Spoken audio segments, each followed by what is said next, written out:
Live tonight, Architects of Humanity, maxed out here hosting the show from the island of misfit toys on the planet Asylum called Earth. Like say what's up to everybody. Gardens.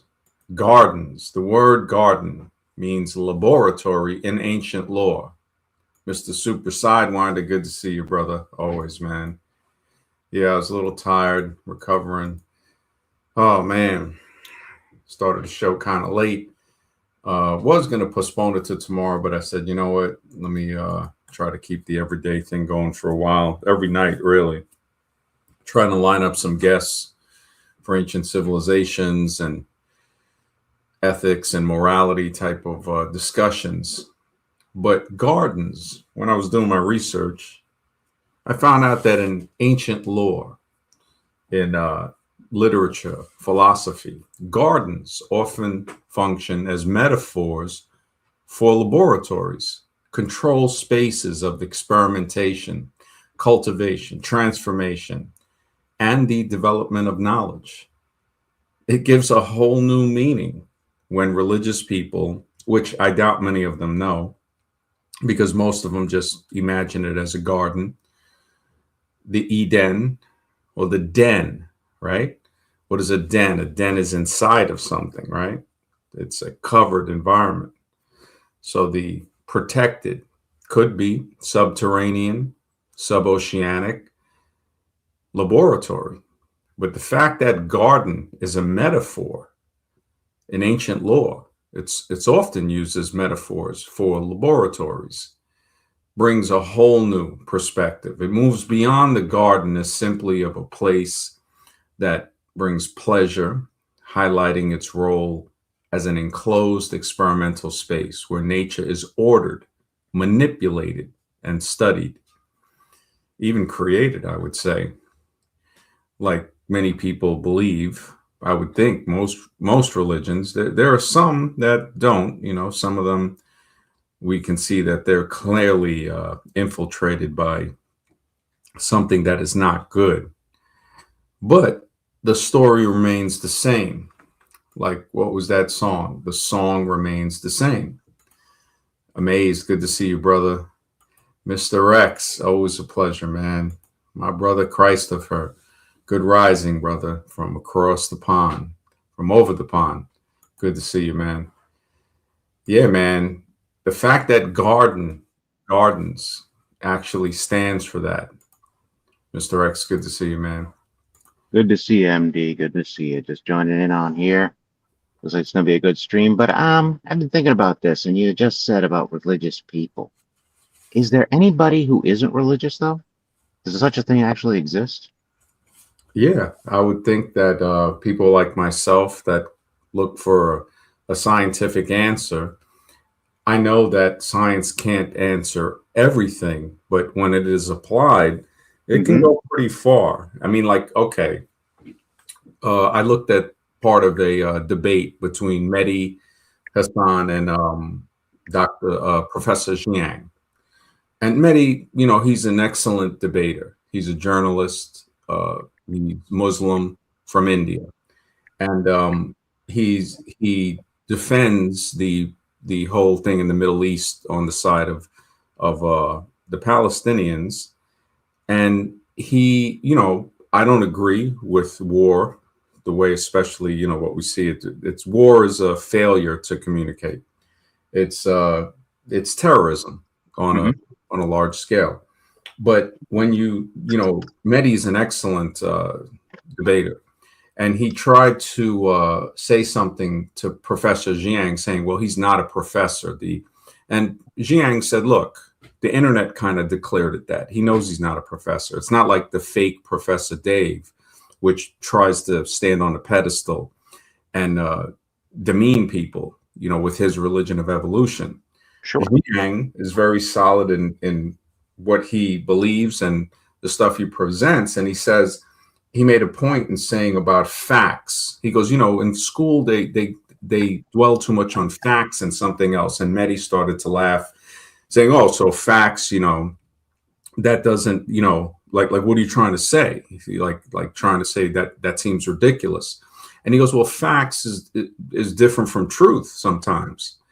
And I would have told Mehdi, because when Mehdi debated Professor Dawkins, Richard Dawkins, Dawkins told him, he goes, so you believe Muhammad split the moon in two? And he goes, yes, that's my belief. And, I believe in that. And, with the Quran. And I'm like, yeah, so if you're such a good debater, which he is, and then he tries to say something with Jiang, he tries to laugh at the statement he made about facts and truth can be different. I would say to him, like, well, yeah, you believe your religion is truth. Now, basically being from India, I would tell him, you're in denial that your great, great, great grandmother was a rape victim of Islam. Anybody from Pakistan, Afghanistan, all throughout Northern Africa, even Palestine, and a lot of these places, Islam was not peacefully introduced.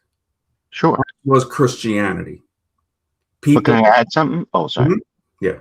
No, but isn't the belief that scientific method itself, isn't that kind of a leap of faith that it can solve all of reality? That's why I say it's like it's unavoidable to have some faith unproven that cannot be proven scientifically for everybody, no matter what their position is. They all take a leap of faith in the end.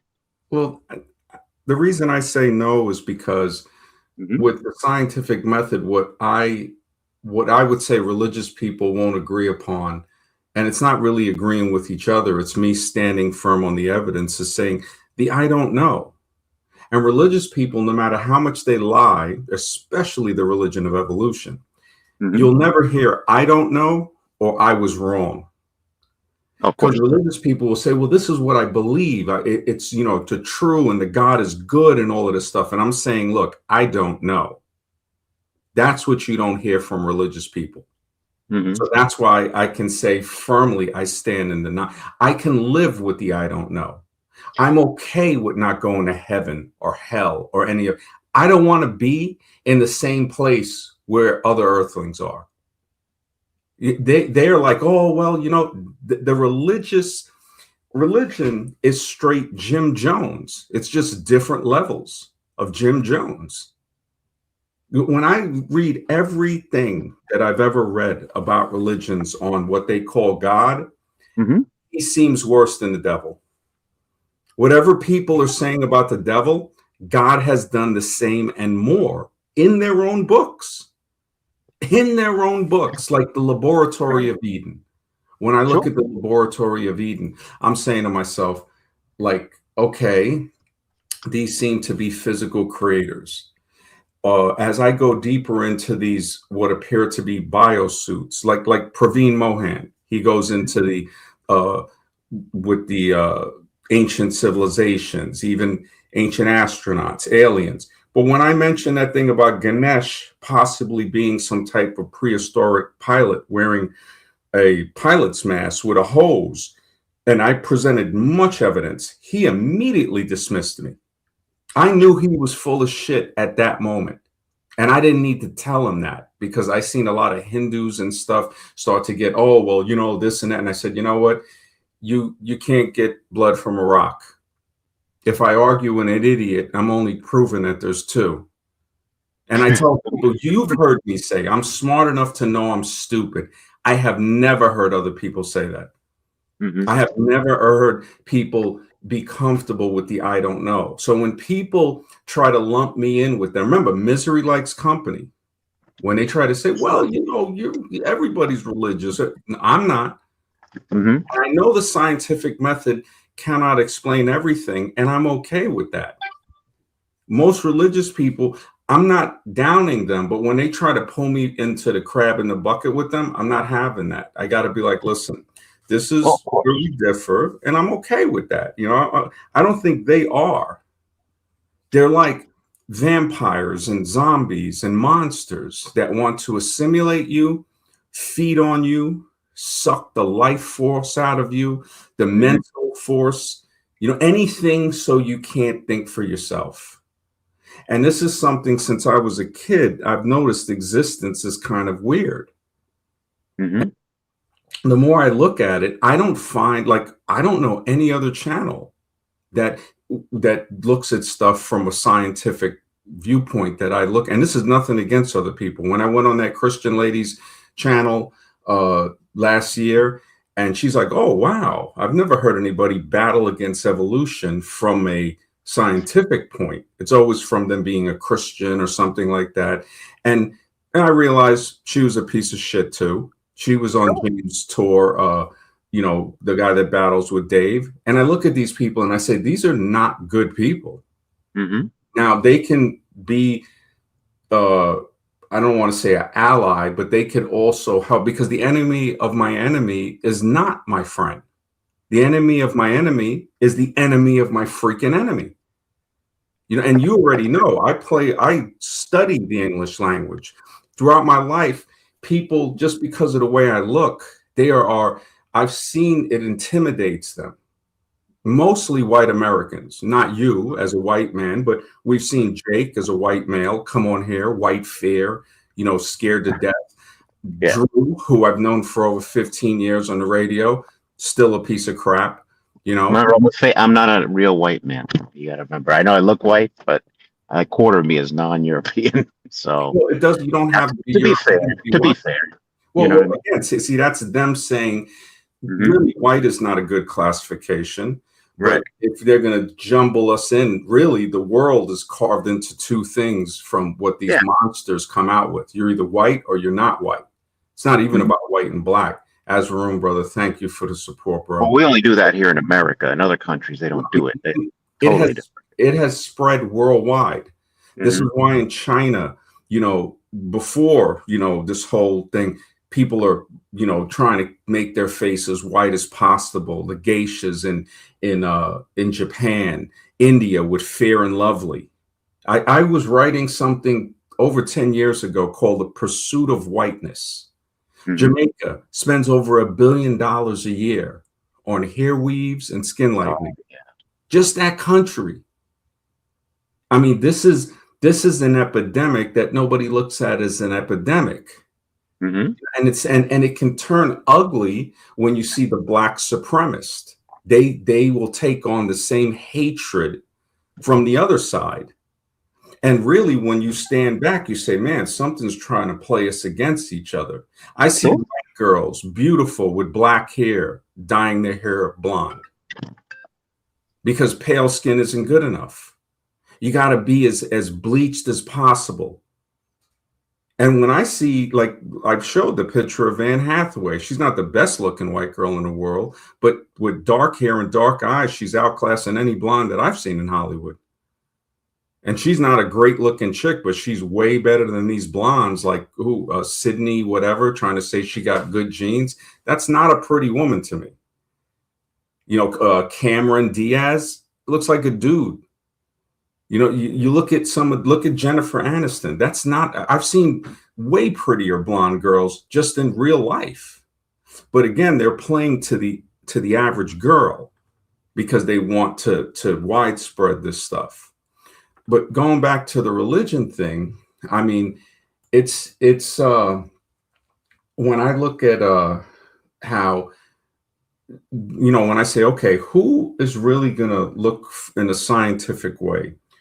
And I hear what you're saying, because science, people can use it as a religion, but evolution, it Hmm. tries to use it as a religion. But the more that you look into it, you see that it's not really science. It's a pseudoscience version of Right. it's a perversion of what it would be. It's horrible because it grabs people when they're young. Myself, I never was the believer in evolution. When I went to school, it wasn't you had the right evolution and stuff, but I remember the dinosaur books and I loved the dinosaur books. I used to pronounce the names and kids would be intimidated by that. Black and white kids. Oh, he can say Tyrannosaurus Rex or Styraciosaurus or Stegosaurus or Brontosaurus or Diplodocus and stuff like that. Pterodactyl. And I wasn't the smartest kid in the world. And as I got older, I never had anything saved. I would love to see stuff saved from when I was in fifth grade or third grade. I don't have any stuff like that. My Hmm. parents threw it away. There was that when they got divorced and I was younger, it was just constant beef, and learning. I always loved learning. I always loved doing experiments. And my toys were a hammer and rocks. And thank goodness I had that. I remember breaking open rocks and they would be quartz, but I didn't know what quartz was. And I would look through science books when I was like 11. I remember going to the library, 10, 11, looking up books about lasers. I wanted to make a laser, but I didn't have good people in my family. My in-laws and stuff were horrible people. My sister's husband, he was just, not a good person. And I had to learn myself that laser was an acronym: light amplified by stimulated emissions of radiation, LASER. And a maser is a microwave amplified by stimulated emissions of radiation. I was isolated by myself because I wanted to learn. And anybody that wanted science, they thought evolution was science. And I never understood evolution when I was younger. It wasn't really pushed as much.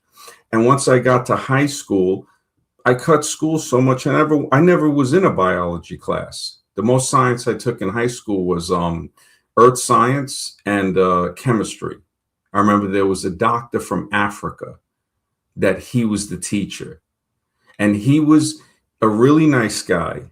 He was just kind of hard to understand. I didn't understand what an isotope was and stuff. I still don't really grasp the concept. When I look at some of these physicists like Richard Feynman, he and other physicists they'll explain what I thought in science. I said, man, when I don't know something in earth science, it's like now all of a sudden they're saying I know, but it's like you have to be confused to understand Western science because it's all based on lies, basically. Even when you get down to the stuff like look at quantum theory and all that stuff. I mean, when you look at it, the whole IQ thing, like now when I look at it, you look at the Stephen Hawking thing, you're telling me some guy that is speaking through a computer that he's really saying that. And whoever questioned that years ago and, it kind of brought it up. And I was like, man, that's a really good observation. That's a really good observation. It's like, so this is the guy that they put in the seat that they reserved, the same seat I think that Isaac Newton held. Meanwhile, he was another suspicious character. An apple falls on his wig, and now he invented gravity or something. One thing I noticed in history is that and this is Western modern history, that there can never be a thought of an ancient high-tech black civilization or non-white civilization. Let's go that far. The laboratory of Eden or anything like that has to be alien. It has, and it probably is something like that, right? But it's just like this unspoken war against anything that isn't lily white. And I remember there was a cop that I used to know from a health store, and he used to see me come in the store, and I remember he would speak to me. He worked at the counter. I think he was relatives with the owner, and he was the one that mentioned that. He goes, yeah, like the town I used to go to, I used to have to travel to a different town to go to a health store because I've always lived in ghetto food deserts, basically, to where everything that they sell is basically poison. You might get a few, organic things now in the supermarket, but most of the time you have to travel 20, 30 minutes away. And he would be honest with me. He was a white guy who used to be a cop. And that's where you're going to hear a lot of the truth from that isn't as biased. Other people of color or non-white people, you might get the truth, but you're going to get it with a little bit of anger. If they're not mentally stable, the trauma that they've been through throughout life. It's rare to find some people that can keep that in check. So I'm a scientific researcher that, again, has to go through the problems of people. Oh, well, what are your, like they try to diminish it. And I realize that comes from an insecurity in them.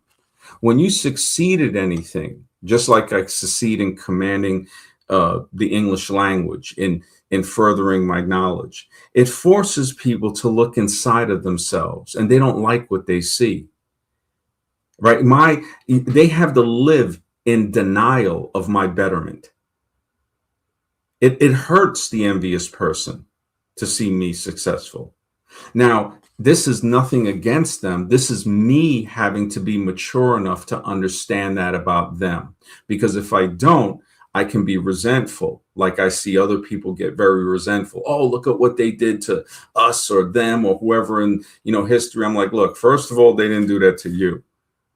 And second of all, if you hold that, that's some poison that you're holding. That martial arts teacher that told me in the 90s, he goes, listen, man, when somebody does something to you or poisons you or whatever, with some type of hatred, he goes, don't spread it to other people.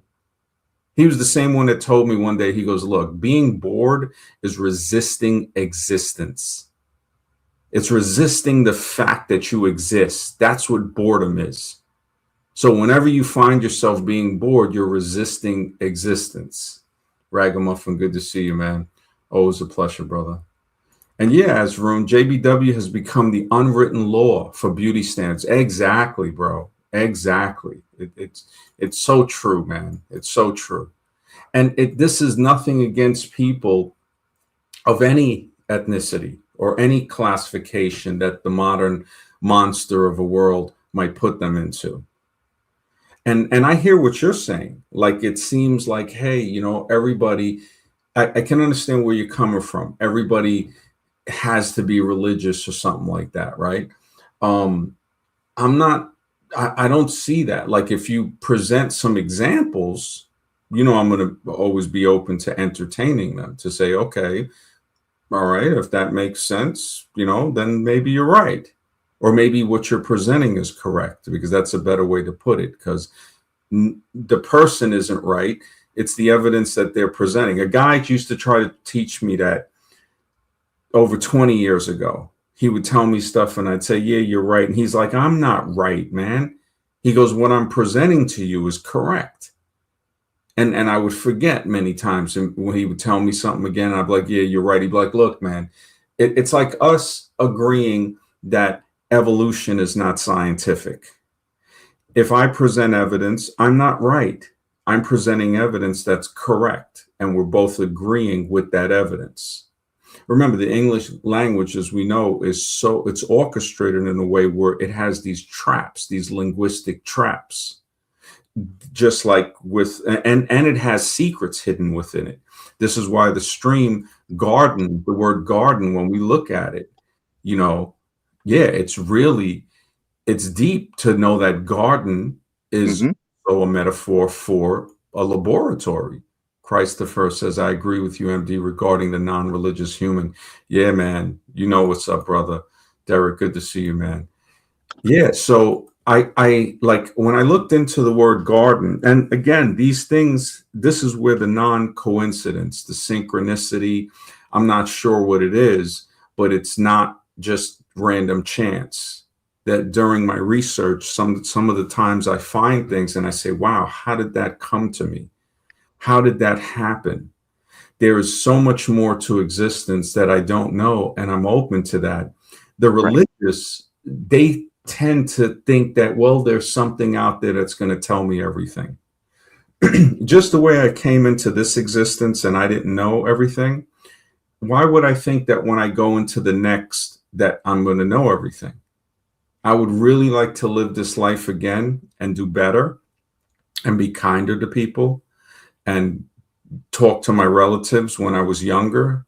The ones, I remember meeting my great grandfather's brother. I didn't even know it was him. And my mother and them were like, oh, well, this is your uncle's brother's aunt. They didn't even know how to explain it. They could have said it easily, but they were grown up in a way where they didn't know. And then years later, I'm like, wait a minute, that was your grandmother's, your grandfather's brother. I said, that's my great grandfather's brother. And I didn't even know it. I thought he was just like a great uncle or something, which he is, a great uncle, but it's like I wasn't sure exactly from which line. And And then my father's mother, I could have asked her questions about, well, my grandfather, when he was killed by the tractor trailer, which she didn't receive any compensation because, again, they weren't married as white as possibly as you could be. Because, a Christian's horrible, horrible. Just like I say, all the Muslims from other countries are just descendants of rape victims, which is the truth. Most of these Christians, I would say the majority, are the descendants of rape victims and PDF files. In America, it's not a problem that over 70% of the PDF problems are committed by a certain demographic of males. And I don't want to say exactly who, because I don't want to, harp on anybody. But if a black person does something, oh, forget it, man. They're blaming the entire planet, any black person on the planet, for something a black American does. Or if somebody comes over here from another country that's black. And I'm not exonerating the crime that they're doing. I'm just saying this is like beyond a double standard. It's like a triple standard. And it gets, I mean, look at what's in the White House. Just the name the White House is offensive. Why would you even want to, it's like, oh my goodness, but then look at what's in there. Look at what's in there.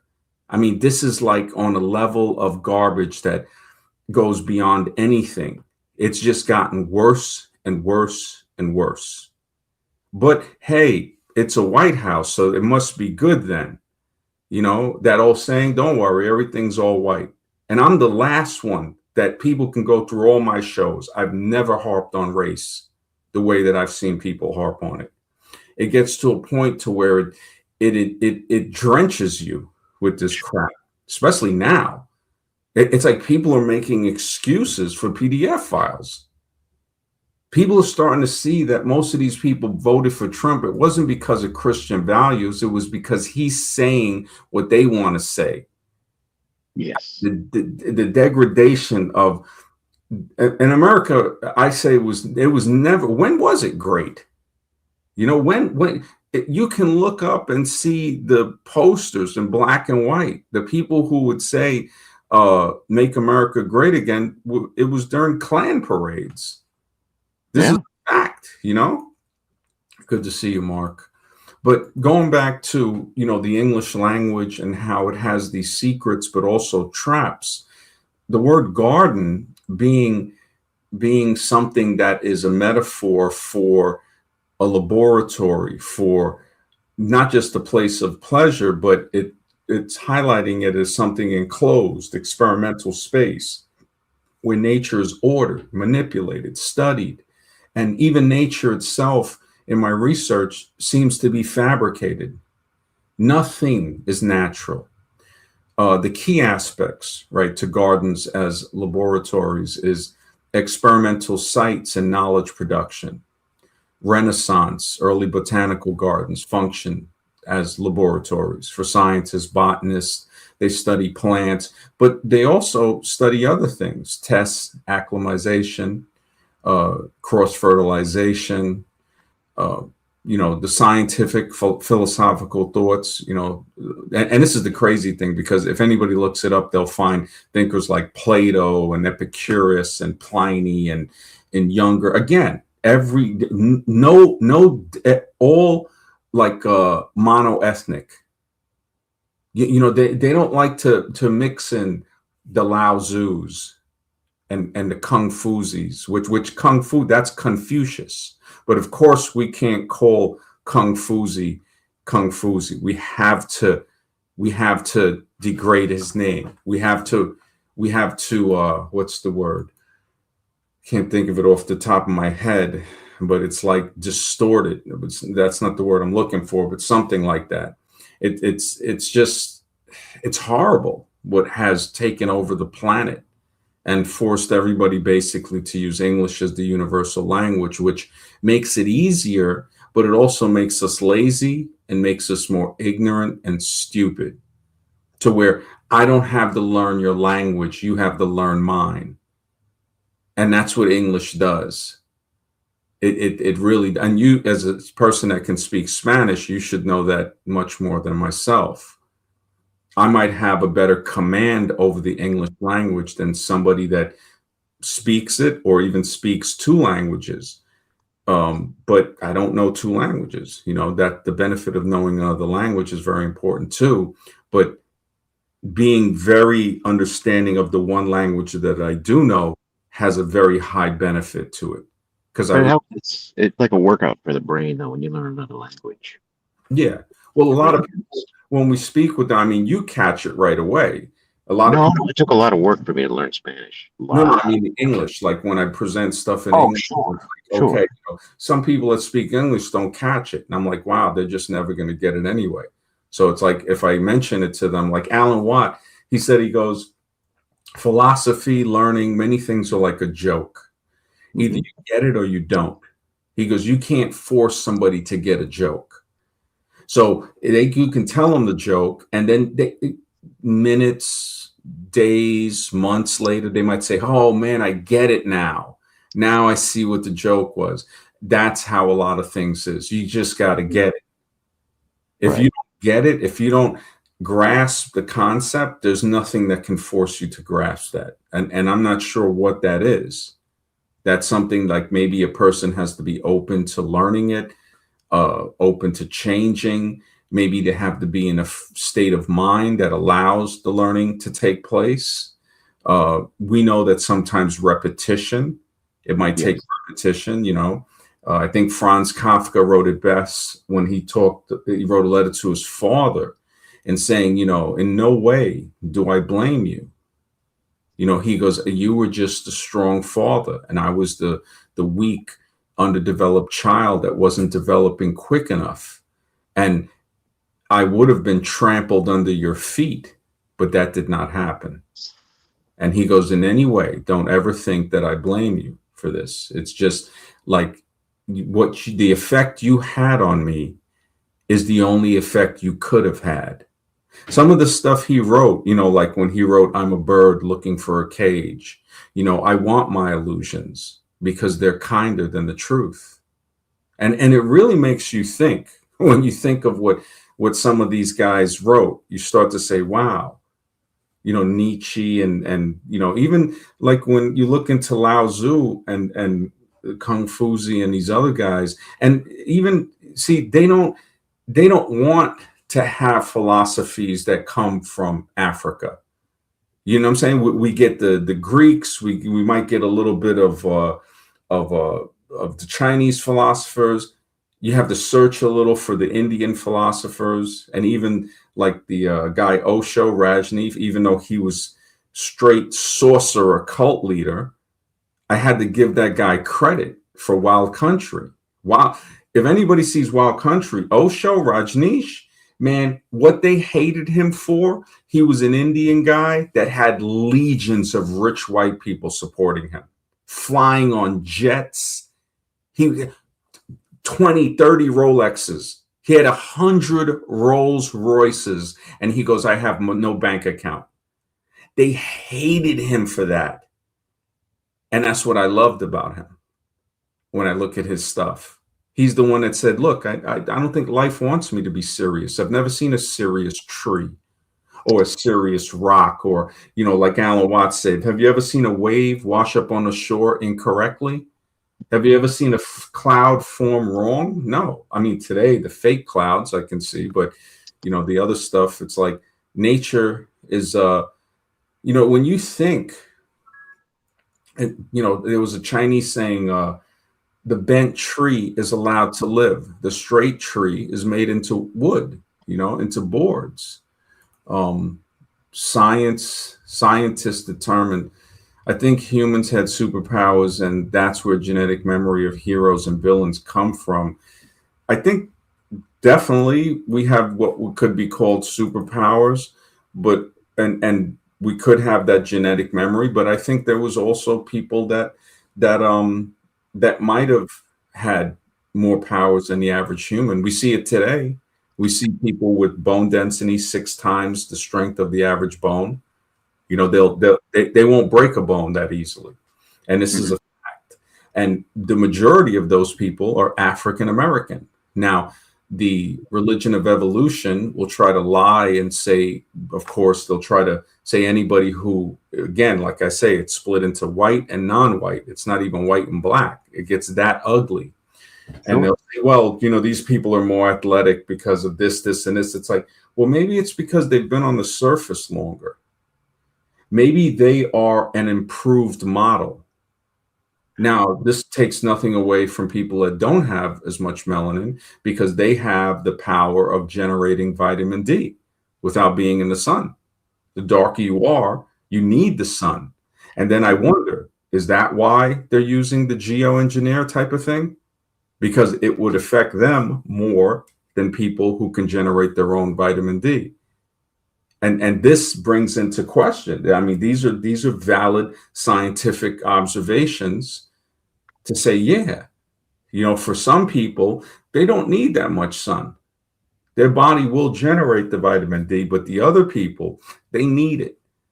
And with all of this weather manipulation, the speculation of them, being able to control, which anybody can look up the studies, it would go by more than speculation, but in my opinion, staying within the guidelines of YouTube. And that's another thing. People like Drew and other guys, oh, well, why don't you talk about this? It's like, why don't you start your own show? And you've seen it, Mr. X. People Can I put, mention something too? Oh, sorry, I didn't want to interrupt you. no, go ahead. No, no, like, okay, my whole thing is I'm trying to convert people to reality. It's like, because I think there's consequences to not living in reality. For instance, you're talking about race, and some of these guys you want to say, oh, the right race is dying out and all this other bullshit. You know, um, see, I don't accept, racial superiority because I don't think it's in line with reality. Not because I'm a good person or anything like that. It's Hmm. just the evidence doesn't support it. And there's consequences. If I went through life just thinking my skin tone makes me superior, let's just say, reality is going to be a big kick in the face. You know what I'm saying? Because that's not based in reality. So that's why I think getting to the truth is so important. No matter if we don't like the truth, where it leads to, we have to get to the truth. Otherwise, there's consequences to not living in reality. It's going to mess us up. I think we could be more successful if we're grounded in reality. And that's my whole point of my argument. It's not to convert anybody to any religion or even my beliefs. It's just to go where the evidence leads. And it may not lead to a place that people like or want. It may not coincide. Let's just say like the white racist. Okay. Let's say reality, he looks at the evidence, say, wait a minute, I'm not superior. Wait a minute, based on this and this, I'm actually kind of just the same. He may not like that, but that's where the evidence leads. And if he accepts the evidence, it's he's not going to like it, but if he's honest with himself, he'll have to accept it because that's what it supports. Well, it's like what I was saying before. How racism affects white people is it takes them up high and drops them harder. The fall kills them. Yeah. It can destroy, and that is the detriment. It hurts black people, it hurts everybody in between, and Hmm. it does that. But what you said earlier when you first mentioned it, you can't convert anybody. That's the thing. What you want to do is good. You want to convert people to reality. You want to pull Yeah. back the veil. It's again like an Osho saying, I can take you up the mountain trail out Hmm. up onto the plateau where you have a broad view of the truth, but you must open your eyes. And even if you open your eyes and just look, that's different from seeing.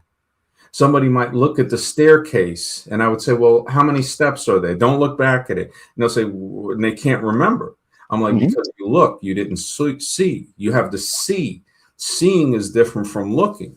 So, like myself, I realize you can't wake anybody up. You can't, as much as we want to say, hey, um, man, I really would like people to see more. There's just no way to do it. It's like what we said earlier. They have to get it or they don't get it. It's like, look Right. at Jake. He was here. Really, would agree more with him. Like your view was different. Like, well, God can only be good, this and that. I don't think it's like that. But That's Jake fine. couldn't live with letting you live with what you believe.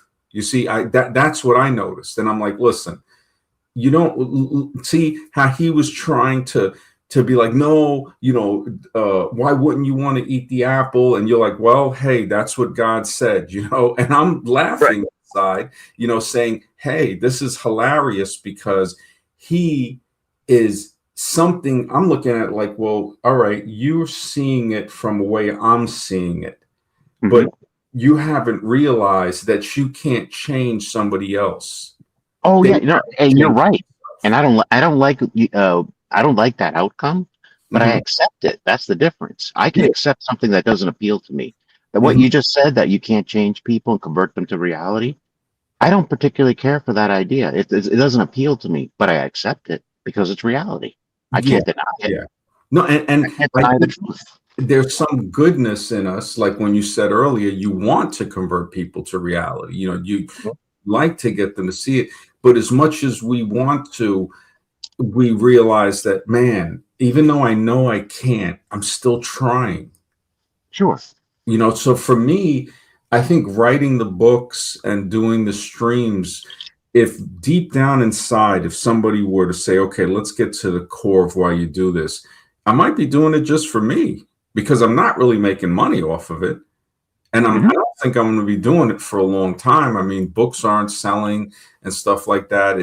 It's more like the human origins thing, even Scribe, because Scribe was really like against it for me doing it. And I noticed that a lot of I people, don't agree with that. I don't agree with that at all. You got to follow your passion. I'm a yeah, firm. I'm doing it more for me to say, hey, you know what, I got to get this out. I got to write this down. There's an old saying, uh sometimes it was something like, sometimes only paper will listen. Hmm. So it's like, and I still write on paper, not a lot anymore, but usually I'll type. And this, like, it fascinates me when I was like, wow, garden actually is a metaphor for laboratory. That's amazing. And then all of these people that are religious, where they're, I see them as living a lie because they're telling me they believe in something, but they're not going the whole way. Like there's a good movie called Frailty. Hmm. Bill Paxton acted in it. And he was a religious, almost some people might say it was nutcase because he would say he sees demons in people and then he would end them. He would take them to, they would kidnap them, take them to the shed. And he had two younger sons that were adolescents. One son thought his father was nuts. The other one was like, no, I see the visions that dad sees when he puts his hand on the people. And the movie has an excellent twist at the end. I mean, it's a good movie. It's one of those I remember the name. I have to see it. I yeah, remember. Frailty, man, Frailty. It came out in '01. I didn't see it till like maybe a couple of years ago. And I was like, man, this is, Bill Paxton just got that. He's got the demeanor that plays the part so perfectly. And because he's the guy from Aliens, the crazy Marine, that Hmm. he acted in a few other things too. He just he's one of those actors that's known, but you don't really remember his name. And but Frailty is an excellent movie, man. It shows me, like, when I see a lot of people that are religious and they're not really religious. They're just full of shit. Yeah, I know. They just want to look good on Sundays. That's all it is. Well, some of them don't even care about that. I mean, the people Mhm. who claim to be Christian that voted, that try to say, oh, they support Trump, they're all white nationalists. Of course. Even the black ones. That's the funniest thing. Hmm. When you look at the Beak, Myron Gaines, and all of these guys that aren't white that support the white racist view, it's hilarious. Hmm. It shows me how well trained a human can be. It shows me that Stephen from Django is not a fictional character. And I've known that from, just reading and listening to stuff from, other people. Malcolm X said it best, and I don't follow his stuff, but he had good points. He said racism is like a Cadillac. Every year there's a new model. When people Right. try to say, oh, well, it doesn't exist anymore. Yeah, that's because it's a new model. You'll never see it. unless, there's some things that it's very hard to explain to other people, like reality. Um, it's, think about what Franz Kafka wrote. He doesn't want reality. His illusions are much kinder. And I hear what he's saying, where he's like, sleep is the most gentle creature there is. Hmm. It just it's like I'm trying to. It's like we're swimming through, reality, rowing our boat, but more like swimming down the stream, and we can barely stay afloat. We're trying to swim, tread water. There's no possible way to hold somebody else up without drowning, because we're basically trying to keep from drowning ourselves. And some, I don't know, call it good nature, some could call it stupidity or ignorance. But if we try to help somebody, it's just not possible. Matter of fact, we can't even really help ourselves. When that was his whole speech on his whole lecture on self-improvement being a sham, because the person that needs to improve has to do the improving. That doesn't make sense. So it has to come from somewhere else to have self-improvement. And where does it come from? You wonder. I mean, we can discipline ourselves, because if you improve yourself, nothing stays, nothing is like permanent. If No, you exercise, you get in better shape. But if you stop, it'll start to slip back. that's right. It slips right back. That's right. So it's really discipline. Discipline is what's required, and constant discipline. The mind, what's up, man? Good to see you. Hey, the mind. What's up? Yeah, I man. like to talk to having. I Thanks. was just writing a paper on the majority of the stuff you're talking about right now today. Oh, cool, man. Amaze says, MD, interestingly, your books might resonate across generation. It's like, yeah, it figures when I'm dead, right? And centuries from now. It's like I'm starving, but it'll centuries from now on, people could be quoting you the same way they reference Galileo, Darwin, Newton, or Einstein today. I appreciate that, but hopefully none of those guys, because I don't think any of those guys were really good. Einstein, they say, was a thief that worked at the clerk's office, and that's, even a theory of relativity, he's disproven really today. Newton, you know, a plagiarist. Calculus was out way before Newton. But I hear what you're saying. I appreciate the comment, man. Galileo might be one. I haven't really looked into him that much, but they definitely persecuted him for saying that, what he like observed the moons going around Jupiter, and I have seen those. Darwin, we already know, was just. I think they use Darwin as a scapegoat, but if you read The Descent of Man, it's horrible. Like the hatred for anything that was not white was just blatant, and he called for like the killing of anything in between, basically the Nordic white all the way down to a baboon. So he even says in there that you wouldn't even have the Negro, the Australian Aborigine, or a gorilla. The nearest thing from a human, which what they consider to be humans, would only be only a certain type of white, like a Nordic white, all the way to a baboon. Everything in between will be exterminated in less than 100 years. So he put that out there, and Richard Weikart wrote a good book, From Darwin to Hitler. So, but I hear what you're saying. I appreciate the. Hopefully, they won't. Honestly, when I think about What about Socrates? Socrates, was another piece of shit.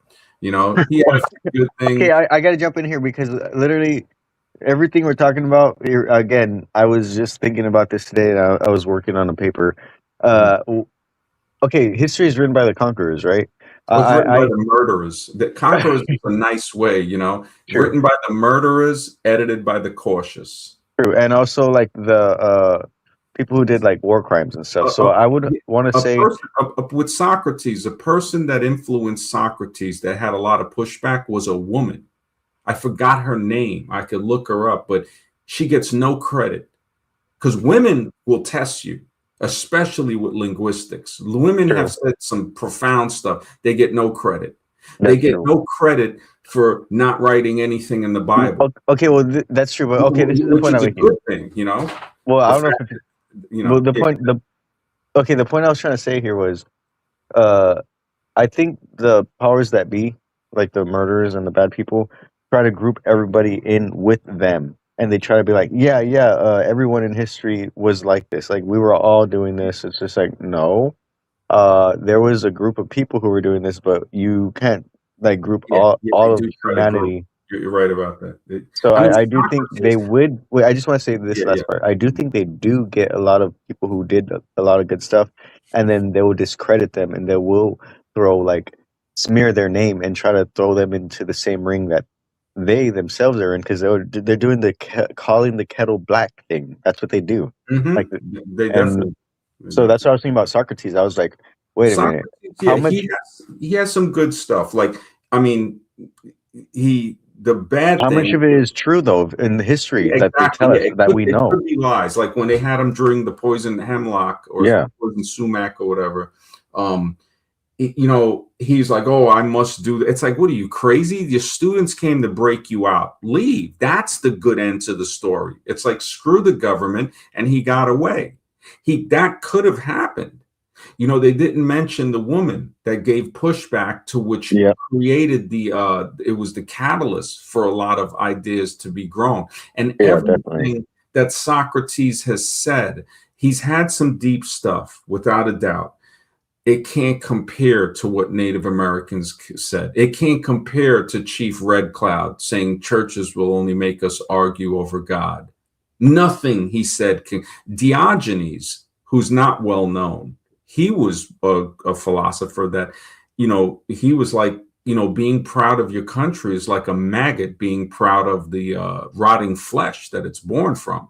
Diogenes was like the one they don't want people to know about a He lot. was like the wild man, like the smartest bum in the world, right? Basically. Yeah, like he was really, and again, his stuff could have been taken from older stuff. I mean, it's not to tell people that you want to live your life like that, but we can take cues from some of the stuff he said and say, hey, you know what?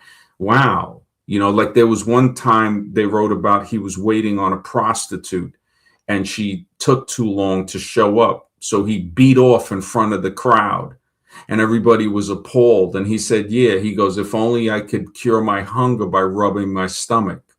You know, so in other words, right? So that's Yeah, some, he's fucking you know, funny. that's some deep shit. I give Diogenes a lot of credit for that. Plato, he was a sucker. You know, I mean, and again, it's always everybody's like it's whiteitis, and nothing against white guys, but it's like shit. Aren't there anybody who's got any type of color to them that was smart? And they hide those away. But when you look at some of the Native Americans here, one of African guy, he was the one that said, until the lion learns how to write, the story will always glorify the hunter. And I, he said it a little different, but that's a simplified version. Um, but Native Americans of this continent that didn't write, that they try to look at as, oh, they're lesser people because they didn't have a written language. No, they were smarter people. They were way smarter. But no, they don't know how to take this test we created, this IQ test, to say that you're smart. I mean, the Western world is an embarrassment to human civilization. It really is. And this is not, I'm a Western man. I mean, I grew up in Western world. do you But think I could share with you a little bit of the stuff that I was working on today? Because I do feel like it ties in very good with everything you've been talking about so far. sure, man. Yeah. Okay, so I've been working on a story of my and I had to. It's gonna be a comic, and I was doing this world building. So basically, I was looking out at the world, and I was thinking like, okay, I feel like there's these two fundamental forces that are affecting people and creating like these two different groups. And I was thinking there's like this one group where it's just like the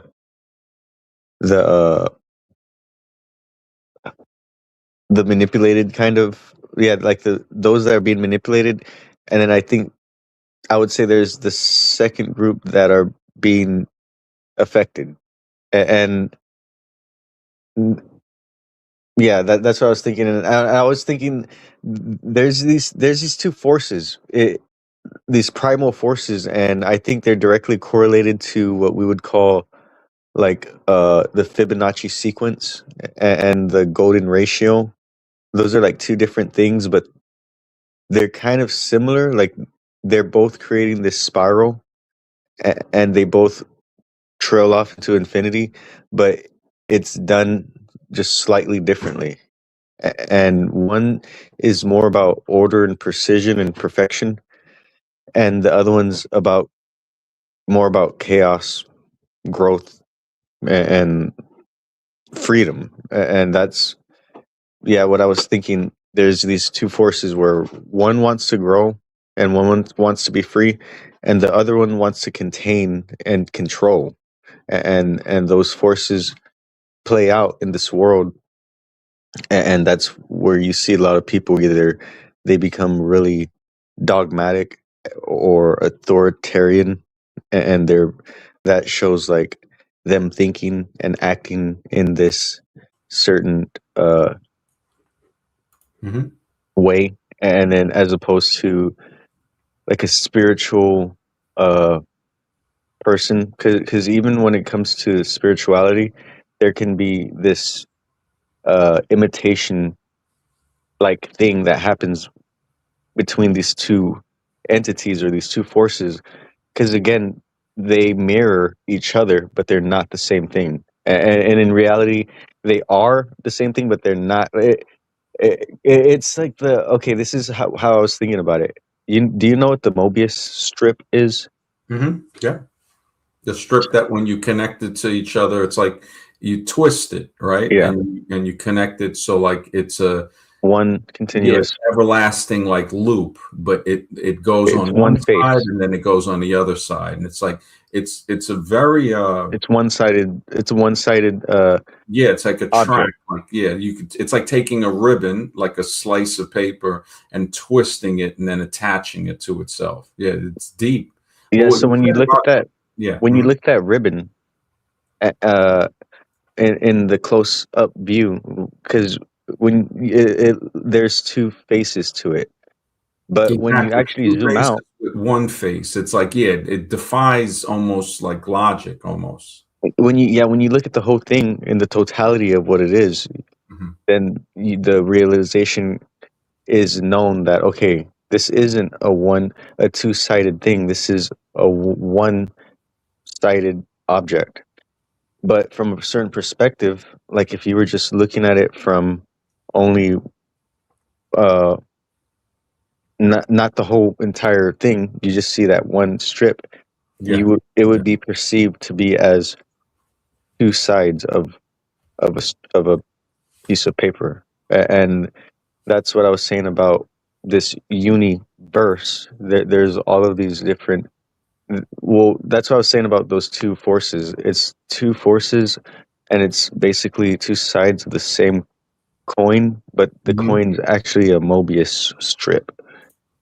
I hear what you're saying. Like even the coin can be looked at it in that way because if you look at the edge of the coin touching the other side, it's all connected. But what you said about Fibonacci, the golden, you know, Golden ratio, ratio. Yeah. that is again, it was stolen from an earlier uh, scholar who worked on Sanskrit, Pingala. Pingala from the third or second century BC. So you're looking at 2300 years ago, but he's a brown guy. So you can't have a brown guy with that much knowledge, especially somebody way smarter than Fibonacci, who's Italian. They always have like Newton. We knew calculus and gravity. People had theories of that way before Newton, but they had to whitewash it.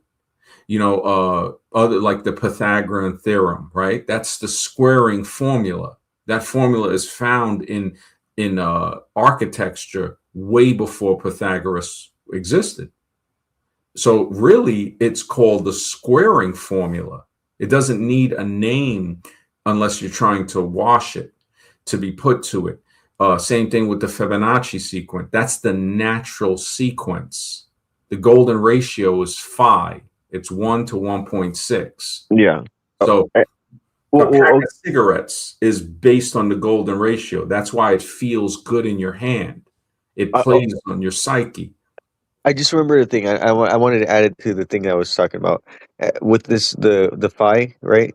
I Mhm. feel like that's part of the whole programming because the people who like gravitate towards the the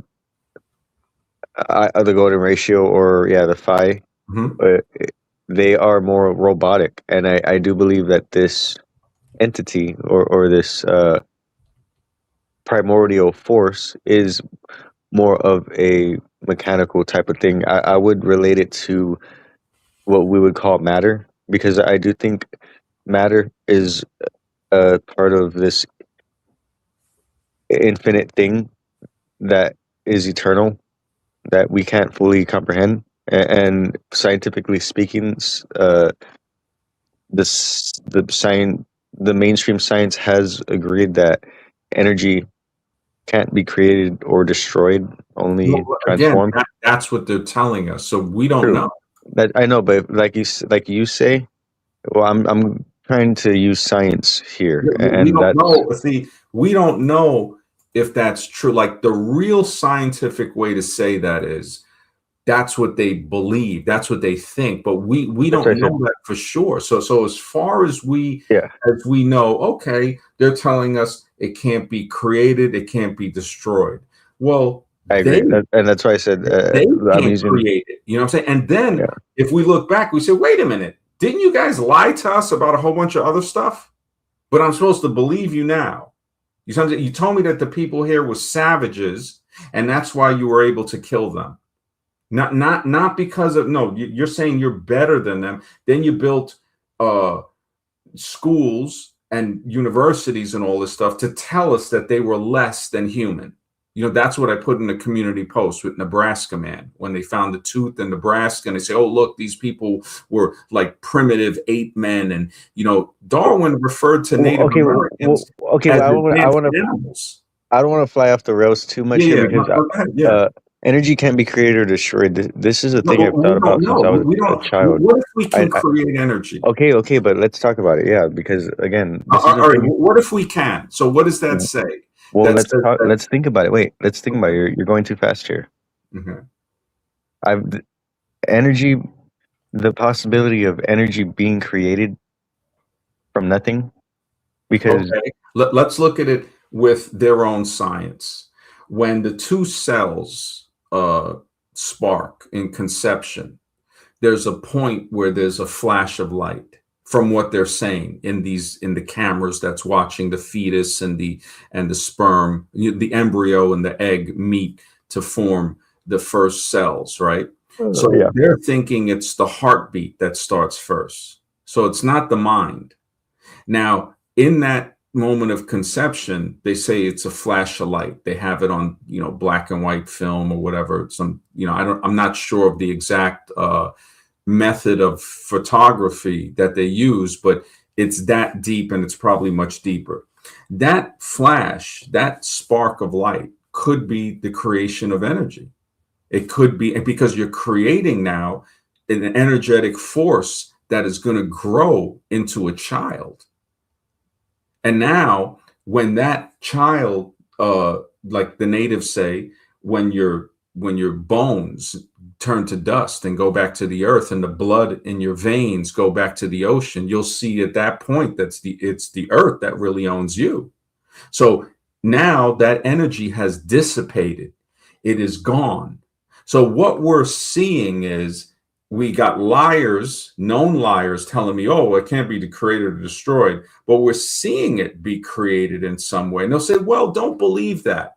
Let me put a whole bunch of fluff around it and tell you that, well, you don't understand it as well. Just the way Mr. X said, whenever you try to battle somebody for evolution, oh, well, let me explain it to you as if you're stupid. You know, when somebody tells you, hey, you speak pretty good English, you know that's an insult, right? Because it's like saying, so what do you think? Hey, guess what? I can read and write too. You know that? You know, it's so, this whole thing of Western superiority is horrible. It's a I don't monster. know. I always give people the benefit of a doubt. I'd rather be You know who ignorant gave to the benefit of the doubt? You know where those people are now? On dead reservations. or So dead. keep giving people the benefit of the doubt and see But what yeah, it. it's not good. That's true. But If I I would mean, let Drew on here and he starts spewing his hate with the Middle East, I wouldn't, you know, I have to be yeah, careful. I can't give true. these guys the, when Jake Oh, starts with definitely. his stuff, Yeah. should we give him the benefit of the doubt when he brings No, what no, no. we're on? You see, Absolutely not. don't give people the benefit. You know what they need? A foot in their ass. That's what, you know, seriously, the amount of people that have watched me just in, because I've had a YouTube channel since '06. The other channel was only started in like 2018 and I started streaming in 2020. And the amount of people that I helped that backstab me, I can't, I've lost count. And they still till this day troll me. And the reason I realize is they never had a father. They never had a father figure. And I feel pity for them actually, but it comes to a point where I don't even have the energy to pity them anymore. It's like, come on, man, grow up. It's like, it's like it they're it's kind of horrible when I think about it. It's like, what did your parents do to you to where you're looking at me as somebody that what you know, what's wrong with you? It's I like, just want to say for the record, I always like to talk to people who are older than me, like at least by 10 years or something. thanks, man. I mean, but there are, I mean, we can learn from anybody. Like, even if it's a little thing, like a piece of the puzzle, like I said, everybody's got a piece of the puzzle. Yeah, but people my own age, there's a lot of You're like not, this yeah, I know what you're saying. I've always hung social out like with people weird older. shit. And, you know, I think also, now imagine we learn from people, yeah, like you're saying. I totally hear what you're saying. Now imagine how much, like, this is probably why we both like reading philosophy and stuff like that, because these people are not only older than us, they're hundreds and thousands of years older than us.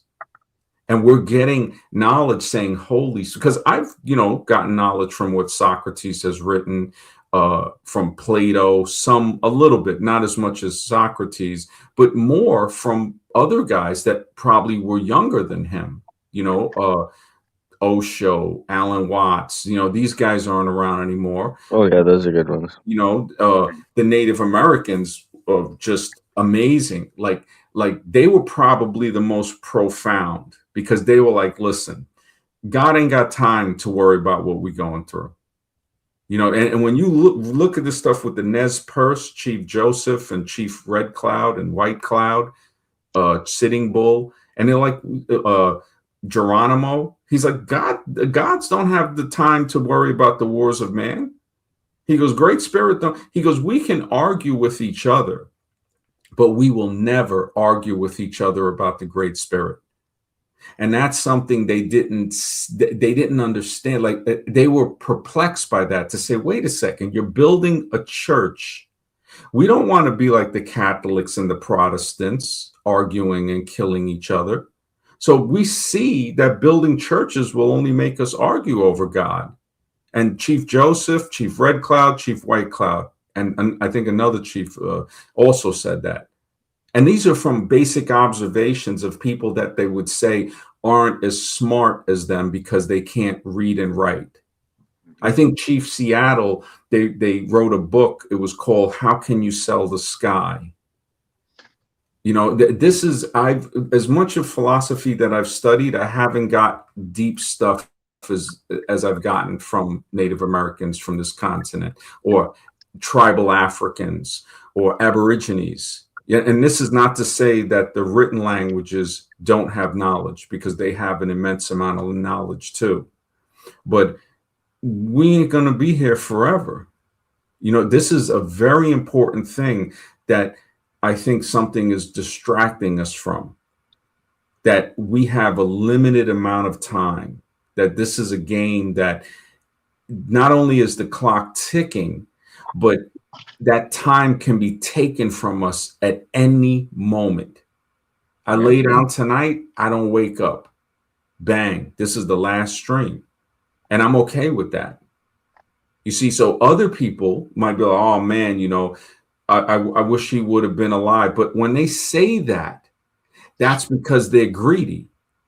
It's like me saying, say something happens, Mr. X dies, or somebody I know. If anything of me saying, man, if he was around, that's me saying it out of what? What? Why? Why do I what? Because he could have told me something. Again, it goes back to greed. It's like, look, let the man go rest in peace. It's like it was great knowing you. And that's it. That's it. We got to realize and recognize greed where it lay. I It's agree. yeah, it's like, and people might say, "Oh man, this and that." It's like, understand that I'm happy. I'm happy. There's no pride involved. Say, hey man, the guy even said before he died he was happy to get the hell away from me. It's like we had a good time, whatever. It's like hanging out with somebody, and you got a great time. And then there's a point in hanging out where it's like, like, all right, man, you're going to go home and I'm going to rest or whatever. That's what life is like to me. I'm done. Everybody I cared about ain't here. There's a few people online. Yeah, it's cool, but I don't want to go where other people are going. To me, it's horrible for somebody to be like, "Hey, don't you want to go to heaven?" It's like, not if you're going to be there. It's like, shit. If hell is alone, it's like, and hell ain't even that bad because we see war is way worse. Everything. It's like it gets into the solipsism where it's just you. There's nobody else but you, and everything else is some type of an illusion. That's a possibility. I'm not saying that's what it is, but that is a possibility of these are things that we should take into consideration because it makes me appreciate life more. When I didn't think about it, I didn't appreciate life that much.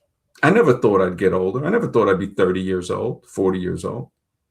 I never even thought about that because life, it gets to a point where you don't care. Now you start to say, man, you know what? Every moment is a present. Maybe that's why it's called the present. I don't know. But every single moment, every experience, and this is another reason that I like to look into, okay, I'm not going to answer where we really come from. Any logical thinking person will realize you got to be an idiot to think you can answer that. I'm definitely can't answer where I'm going. The only thing I might be able to answer is why I'm here and maybe how I was created. Not where I came from, but saying, okay, there's trying to say there's hints, the garden. So the garden, when you look deeper, you start to say, oh, that's another name for a lab. And we see it with the botanical and the metabolic transformations, right? The garden, it's like a space to create hybrids, to create, you know, species cultivated, medicinal, economic value, roses transformed through experimentation.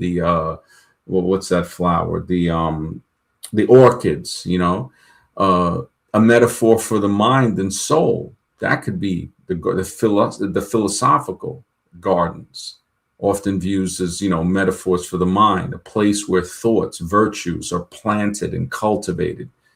Garden has so much, like it's such a big word. There's so much for it. The botanical gardens, the colonial knowledge extraction, centers for importing, experimenting, exploiting plants. Uh, the garden of Okay, I gotta yeah. jump in here now. I gotta say something. You triggered me. Did you hear they just recently injected a frog heart with algae, and because they're trying to recreate this symbiotic relationship that certain uh, animals have with algae, where they can, you know, make a symbiotic relationship and then basically never have to eat food. They can eat like once in their life. There's a slug. It's called Yeah, there's a slug. There's a slug, a sea slug that yeah, actually it lives like it acquires algae, and its slug is like translucent. So the algae gets its energy from the sunlight yeah, and shares exactly. the food it photosynthesizes with the slug. I'm not sure if that's the same slug that can also have the head severed and then the rest of the body will grow back. So Who yeah, knows? I think that slug might have that capability too. But just the fact that it's symbiotic with that, see, what they're doing is Frankenstein science to say, okay, let's try it with a frog, the heart. I mean, when I look at some of the experiments they've done, I had a book called Alternatives to Pain in Experiments with all the horrific experiments that they've done on not only animals but people as well. Like the Pavlov's dog, I had showed on an older stream that they did it to humans, Pavlov's humans, that they, cut a hole in people's cheek and put a beaker container like a vial to catch the saliva when they rang the bell and to test how much saliva would. I mean, it's horrible experiments. There's pictures anybody can find online with black and white pictures of the experiments that Pavlov did on humans and dogs, but they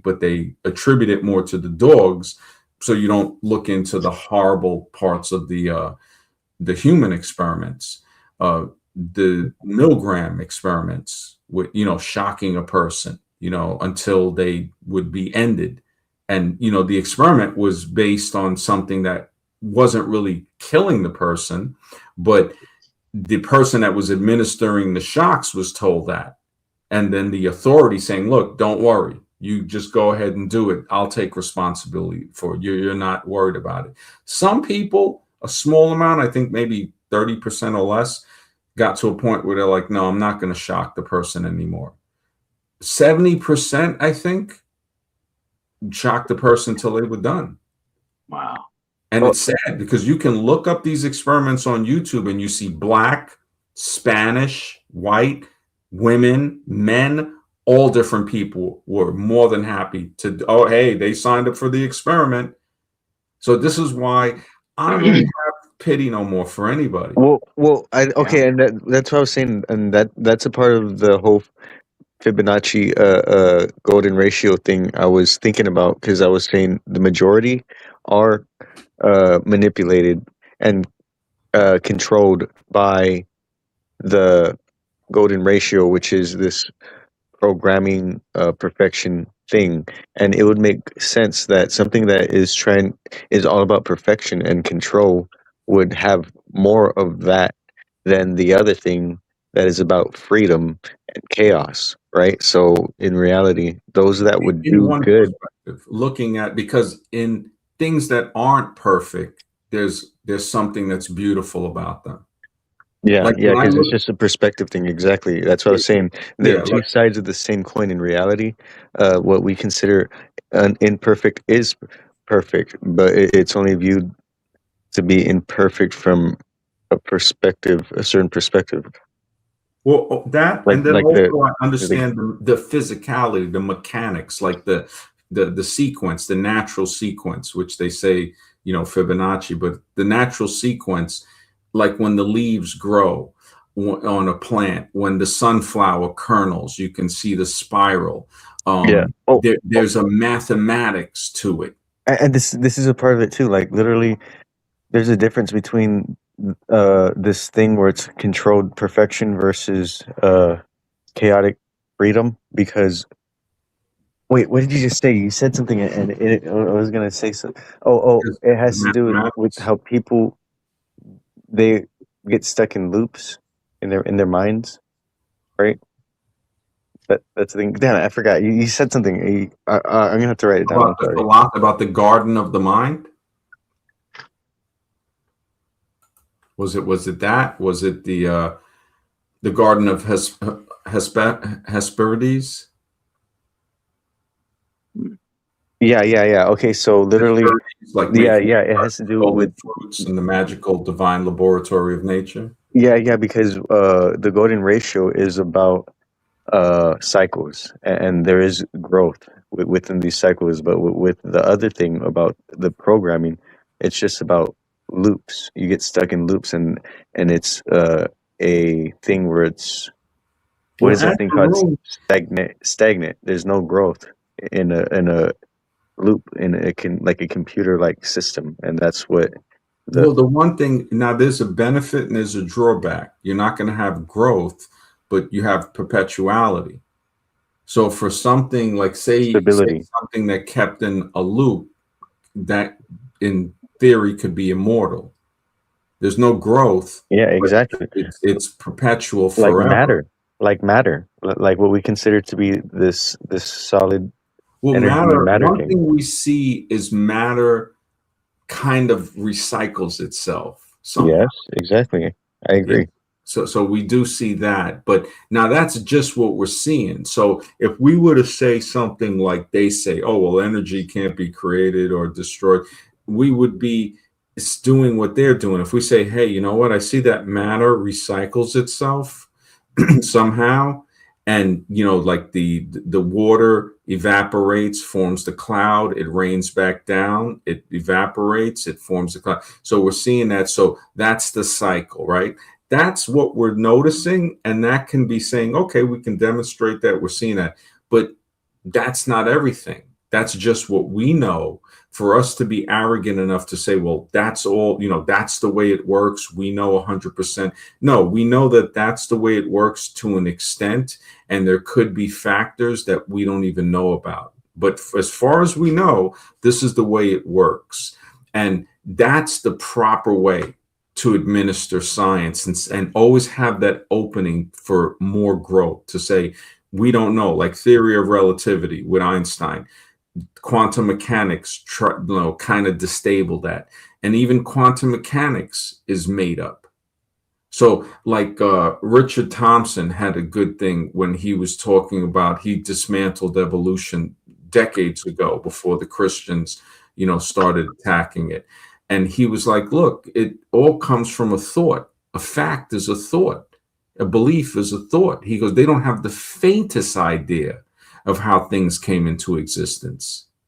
So I'm really on a journey by myself. You're on the journey by yourself. We're rowing our boat gently down the stream, merrily, merrily, merrily, merrily, because life might just be a dream.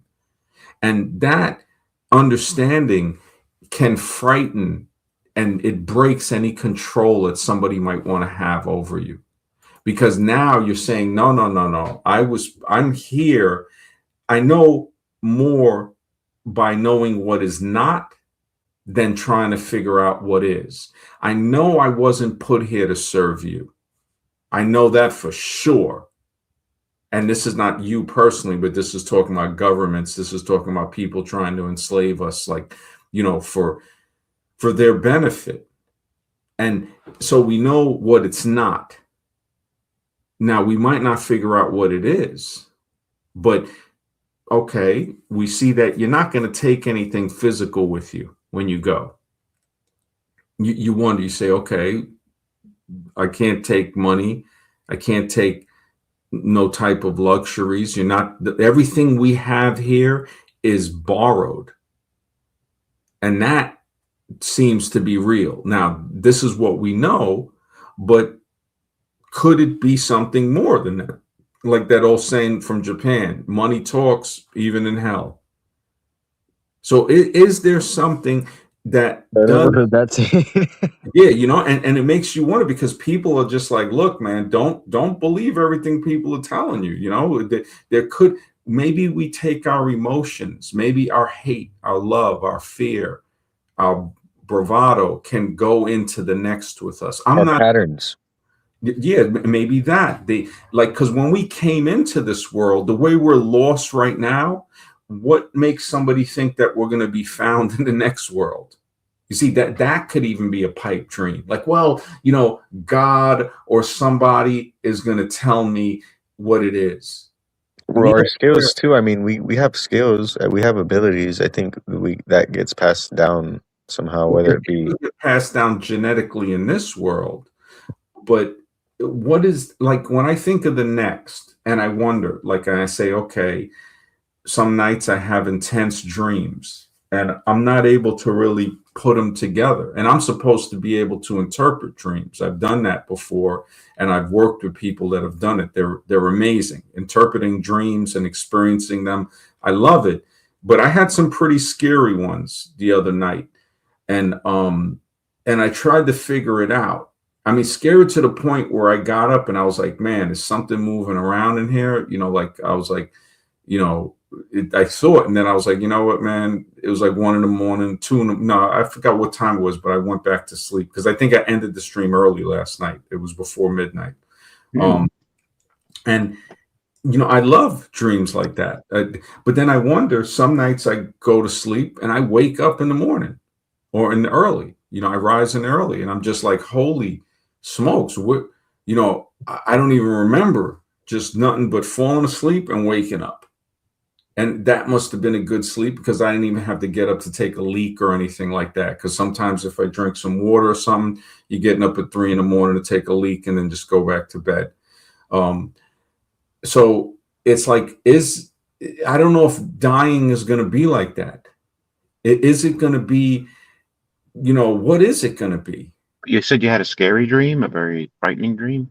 Oh, it's frightening. Like, I mean, just some shit like right out of a horror movie. I was even like, yo, what? I don't even remember because sometimes they say, I don't remember eating something or if that did it. But I mean, it was I should have, it was pretty disturbing.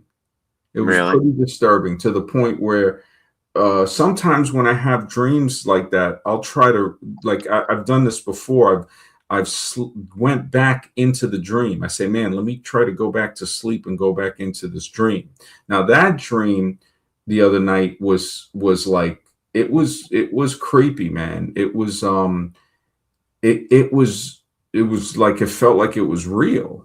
And it was like, it was like a horror dream almost. Like other dreams, when I've lucid dream and realized that, wow, I'm dreaming, and was able to kind of alter it a little, those weren't as frightening. I mean, this was, I was trying to figure out, like, yeah, I mean, I really don't want to say it because there was a book I read called Healing Dreams, and it says sometimes dreams are not meant to be told. Sometimes they are. Sometimes you dream for other people. There was an old superstition that family members had told me, when you have a dream, don't ever talk about it until you eat something. So when you wake up, don't tell anybody. You make sure you eat something. Now, I don't know if it's because it's grounding something, having something in your stomach. There's also some dreams that in the book Healing Dreams by Mark Ian Barash, he said, you're not supposed to tell anybody. It's for you to try to figure it out. And then there's some dreams where you are supposed, he goes, there's dreams that you dream for other people. The book is deep. Yeah, the book Healing Dreams. That's the name of the book. Healing Dreams. Yeah. They don't want you to share it with other people, in my opinion, of course. It's because somebody might be able to give you some good advice to the dreams. This is where we get into the metaphysical question: is it real or is it? Because dreams like this are a part of our reality, and it affects our life whether we like it or not. So that's why the metaphysical question needs to be answered and looked at with the evidence. Because guess what? You can believe in evolution in the physical world all you want to, but at the end of the day, you got to go to sleep like everybody else. And that's when you can get into the metaphysical realm, whether you like it or not, and experience things that are unpleasant. It's just, this is real life. This is real life. I'm going to jump in here and say, well, I mean, if he doesn't feel comfortable, I think you just got to go based off. No, I'm not asking him to tell me the dream. I'm giving my opinion on these writers or people who say not to tell the dream. I'm not asking MD to tell us. Sometimes you can have help. I hear what you're saying, Mr. If I could ask a question, I would ask: was it like a supernatural thing, or was it just like more of a gory thing? It was more. It wasn't. Usually, they say when you see blood in a dream, it means victory. I didn't see that. If I would have saw that, it would have been better, actually. But it was more of a frightening dream, like a chasing, I remember having dreams. I can still remember them from when I was like a teenager, and I'm trying to run in snow, and you can't run fast. It's like the atmosphere of me trying to run in the snow. It's hard for me to pull my feet out of the snow, but it's you're not feeling the pulling being hard. It's like my body's just moving slower, kind of like that Bugs Bunny cartoon where he's like running slow and he's like, come back here, Now that wasn't the dream I had the other night. The other dream, it was like something was trying to like get to me, and I was scared, but it was weird, man. It was very weird. Like there were knives involved. It was like um when I woke up, it was like, I was like, is there like some type of like gremlin or something trying to, it kind of had me a little bit uh feeling a little freaky. And then I heard something like a creak, like, how sometimes wood or like the wall or something, maybe it was the wind. Maybe it was something hiding in the room. Who knows? Maybe something crossed over. But I was tired. I didn't give a shit. I was like, look, if something's going to kill me, great. Thanks. It's like, I'm at that point in my life. If I was younger, I would have been, I still get a little nervous. Like some people will be like, they don't want to sleep with like their foot hanging off the bed. I don't know if you've ever gotten that feeling or something, or like your arm hanging off the bed. Like there's a scary movie called oh man, the house, something about the house. It was this dream, and the lady's sleeping and her hand is hanging off the bed and she feels another hand holding her hand. Just thinking about that's kind of creepy, I know once or twice uh there was like a door open and I just had a weird feeling like someone was watching me, so I closed the door. But, Mm-hmm. other than Yeah, that, or yeah. even just sleeping, you feel like is something watching me? Is something, like sometimes, I don't really get that as much, but I kind of embrace that stuff now. And it was a very it was like an adventure, man. And I kind of think about that and I'm saying, what was somebody else trying to like contact me through the dream? Were they trying to like, is somebody trying to do some type of spell? Are they killing chickens or something? And another, it's like, who knows? It's an ex-girlfriend. It makes me like, I guess I've lost a lot of fear that I've had that was when I was younger, not fear of anybody, but fear of, I guess, the supernatural, or fear of what's to come next. And I look at it now as a great thing. Like some people would say, oh, I want to make contact with something from, another realm, like these people that ghost hunting and all of that, but they really don't want to meet something like that, because when something happens, they get scared. Yeah, exactly. So it's like, do you really want to meet that? It's like, so they want to see something different, or like they, these people, oh, with the werewolves. It's like, you can't even handle people of different colors, and you're telling me you want to see supernatural shit. It's like, give me a break, Well, like I was on Breakfast Tacos channel and we were discussing sleep paralysis, and I started asking the guy some specific questions because I know about it. Mhm. And immediately Tacos cuts me off. No, no, no, let's not talk about this. Let's not talk about this. I don't want to get into this that deep because I know the specifics. And he gave it away right there that he's obviously Yeah. experienced sleep paralysis himself. Mhm. Him and his evolution beliefs doesn't save him from the metaphysical realm. Yeah. But he shut me off because it obviously he had a bad experience. You know what I mean? It's obvious. But yeah, yeah. I think dreams are important. Share it if you want to, but this is the metaphysical we're talking now, and I'm sure it's when you were in the dream. I'm sure it felt very real. Oh, I'm it sure. was real. It was so real that when I woke up, it had to still be like around 2 a.m. I thought, I was like, part of me says, man, all right, if I stay up, that's not going to really help, because if something is here, I said, you know what, let me just lay back down. If it stabs me to death or whatever, great. But I wasn't thinking that at the time. I'm just like, I'm tired.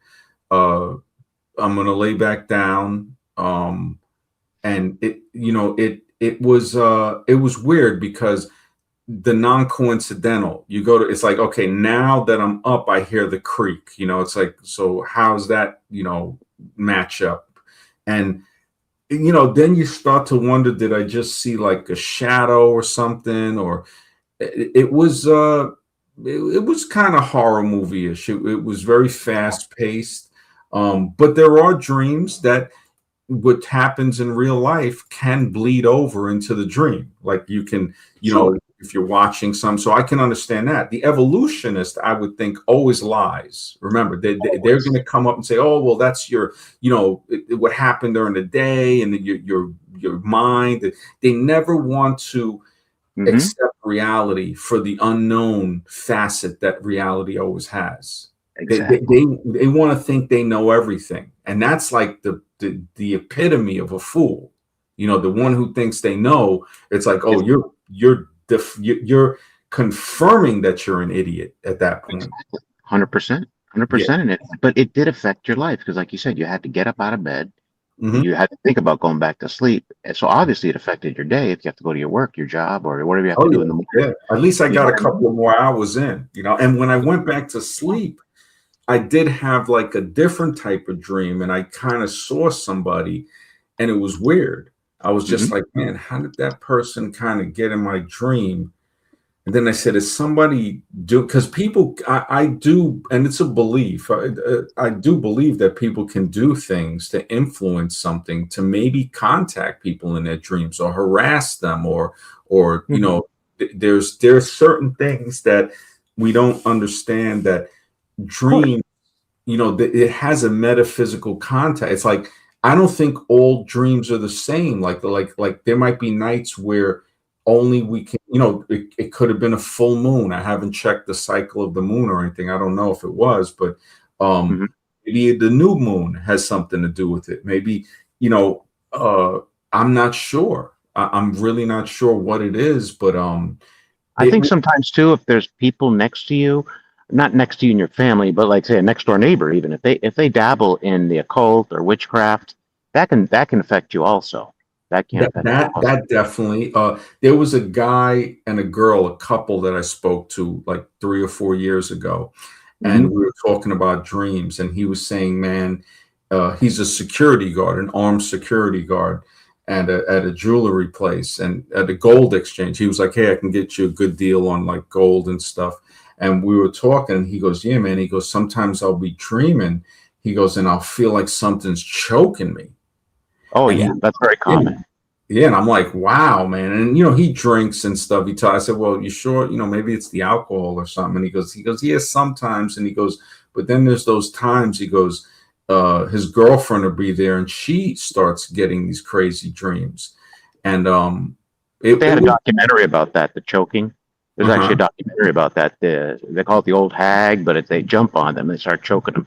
There's actually a documentary about it. It's called sleep paralysis or something like that. Well, that's where the word nightmare comes from, Hmm. because they would said people would feel like a mare, a horse, is on their chest, and they Yeah. couldn't breathe, so they would call it a nightmare, and that's where the word comes from, nightmare. To say, Hmm. I've had dreams where when I was an adolescent, where I would try to scream and I couldn't scream. It was kind Mm. of a scream, well, not scream, but more like yell. And I'm like trying to yell and nothing's coming out. I remember having dreams. The fact that I can still remember those dreams, But dreams that's where, you just said it right there. You can still remember. So yeah. was it a dream or was it an out of body experience? Very real Well, out they of body say experience. there's an old saying. They say if you can remember it, it wasn't a dream, it's a There calling. you go.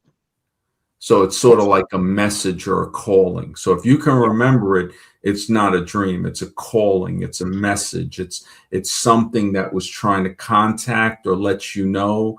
Uh, and I remember having a dream where I woke up saying these words, and I knew I should have wrote it down. It was like words from, like, it wasn't English. It was like a weird linguistic. And I was like, man, I should have wrote that down, because it could have been some type of, I don't know, something that uh could, I don't know, summon something, could open a door to a different reality. To, words have power.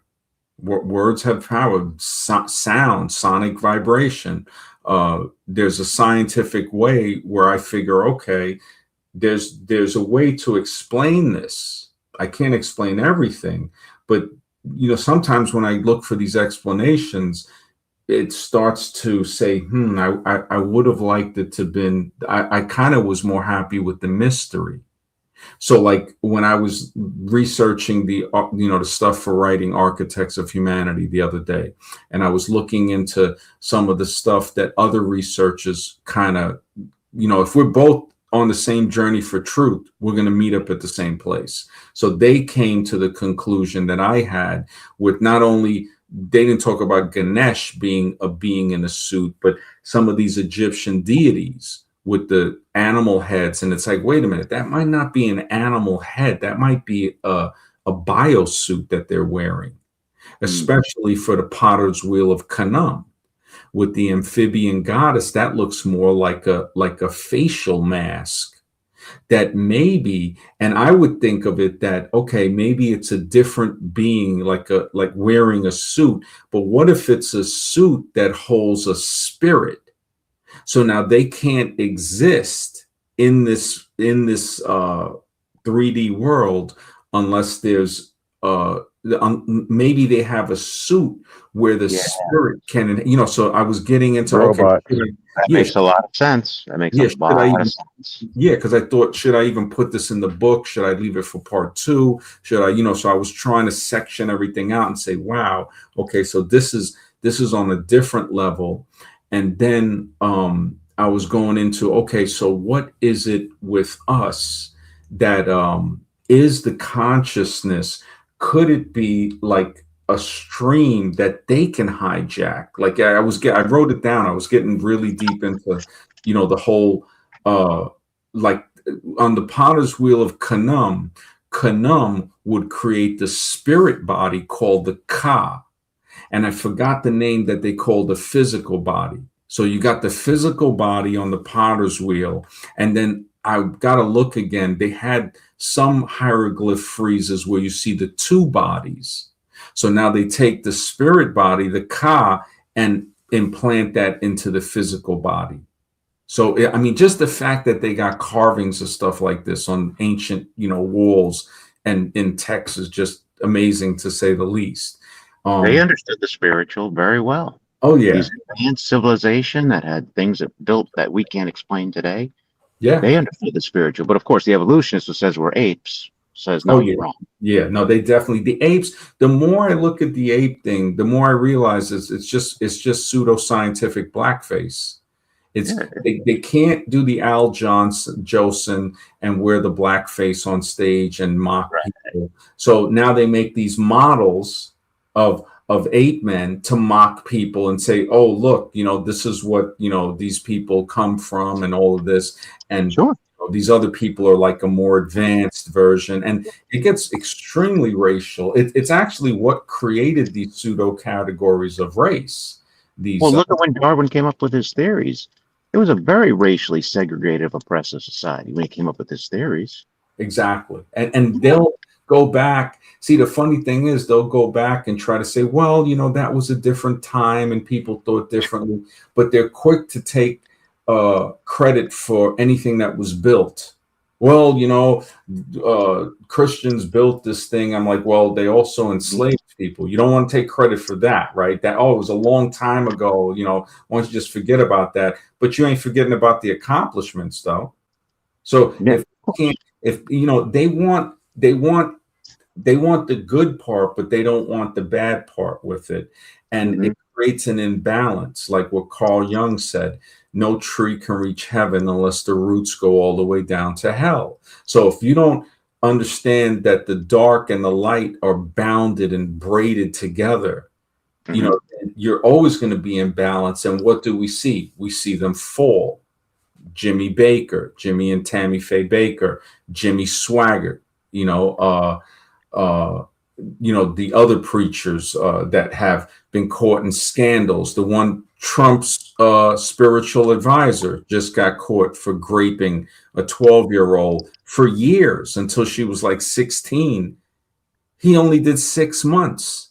He just got out. And his original sentence was only 4 years. And when I look at stuff like this, I said, nobody's talking about this. Everybody's still like praising this dude. The level of insanity that it has reached makes any previous president look like it was paradise.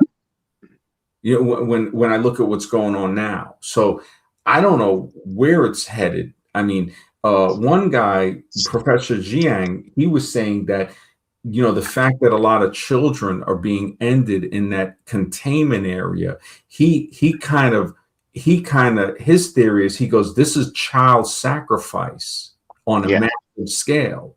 He goes, because the people that are getting off are mainly, you know, adolescents and down to infants.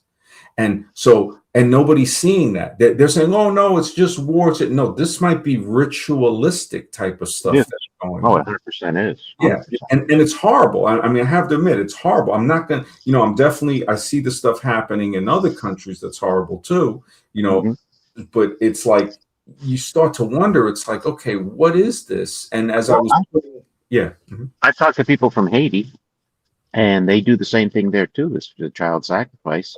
And they do get money, but she said that one thing, they get the money, but they end up losing it all. Yes, but, they can never enjoy it. They can never. They have to pay. Karma's real. Yeah, you know, I remember one girl, I had mentioned it. It was like 15 years ago, and there's an old saying, "Karma's a bitch." Right? And when I said it, she goes, "Yeah, only if you are." And I was like, wow, that is deep. So in other words, if you ain't a bitch, karma ain't going to be a bitch. Karma will be beautiful. There's another saying that karma has no menu. You get what you deserve. You know, so there's no menu on karma. You get exact. When I see, like, there was this girl, white chick that I knew, her grandmother was extremely racist. And I used to see her at the crystal store. She was like a former crackhead. And she was like, I said, now look at you, blowing every black dude that you can find to get your drug hag. And we used to talk very openly. She reminded me of Keanu Reeves. She had a short haircut. I said, yeah, you kind of look like Keanu Reeves. And we'd laugh and stuff. And she's like, yeah, like John Wick. I was like, nah, more like the Matrix Keanu Reeves, you know, Johnny Mnemonic, or, you know, that type of Keanu Reeves. And when she told me, she goes, yeah, her grandmother was very, very prejudiced. And I said, look at that. I said, could it be karma that her granddaughter now, I said, you know, look at your position. I said, you know, okay, you got, she had eventually had like kids with this trucker, this white guy, and then she went right back to doing drugs again. And then somebody was like, yeah, man, I saw her, you know, with some guys and stuff. And I was like, wow. I said, you know, I kind of wondered, like, wow, is that karma? Like when a senator's son becomes a drug addict, and you know that the senator is dirty, or a politician's dirty. Look at the president, the former president. His son's a crackhead, right? Yeah. Openly. So is that karma? You know, and I wonder how, you know, it makes me be careful, because I'm like, hey, man, karma, what people do to you is their karma. How you react to them is yours. But that karma is metaphysical. That's a metaphysical law. That's not tangible. Yeah, there's some type of, it's like when you see people say, oh, well, you know, they used to do this to black people. They used to do, it's like, okay, yeah, that was horrible. Now, how you react, that's your karma. Right. So just remember, it's like, be very careful where you step. Be very careful, because, yeah, I'm not saying it's right. It was horrible. But the way you react, remember, you don't want to push that pendulum back too hard, because it's going to come back. And as I see growing older, is you don't get away with anything. And there's no getting away with anything. No. When I look at the stuff in politics and I say, God damn, if this ain't evil on another level, it reminds me of that saying, you either die a hero or you live long enough to see yourself become the villain. And I used to think about that. And I used to say, well, wait a second. I know people that are older and they seem like good people, but it really gets you to say, I don't know if that's the purpose of being here. It's like, how much can I push you to see evil in your face without you acting? So you Yeah. are going to live long enough to see yourself become the villain by by um by silence being consent. Because regardless, okay, you think you're being a good person, but good is not neutral. Hmm. So and people want to say, well, what are you saying? It's like, I'm not saying nothing. If you can't get it, I ain't trying to convert you, or this is for me to try to figure it out. Like that movie Frailty, when I mean it was religious people would say, well, wait a minute, so what are you saying? I should look at people and see if they're demons and then off them? And I'm like, no, I'm just saying, the guy, it's a deep movie because he's like, he saw an angel and he's telling him, okay, some people, I'm not killing somebody, I'm destroying a demon. And Hmm. the movie was, like reviews on it, people were like, man, religious people might be like, no, that's not like my religion. And it's like, well, if you look back in history, some of these people were on like a crusade, basically. Can I They comment on a movie? Yeah, yeah. There was one movie. I think you can see it for free on YouTube now, but you probably remember this movie, Mississippi Burning.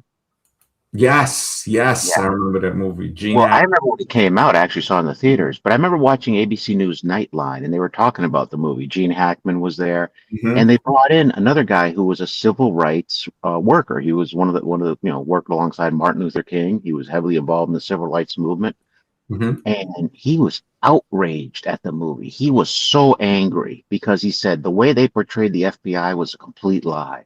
So the FBI never did any of the things that they showed in the movie. Hmm. Like, Yeah. because in the movie they make the FBI look like superheroes. Yes, yes. And they were really complacent in the whole Yeah. thing.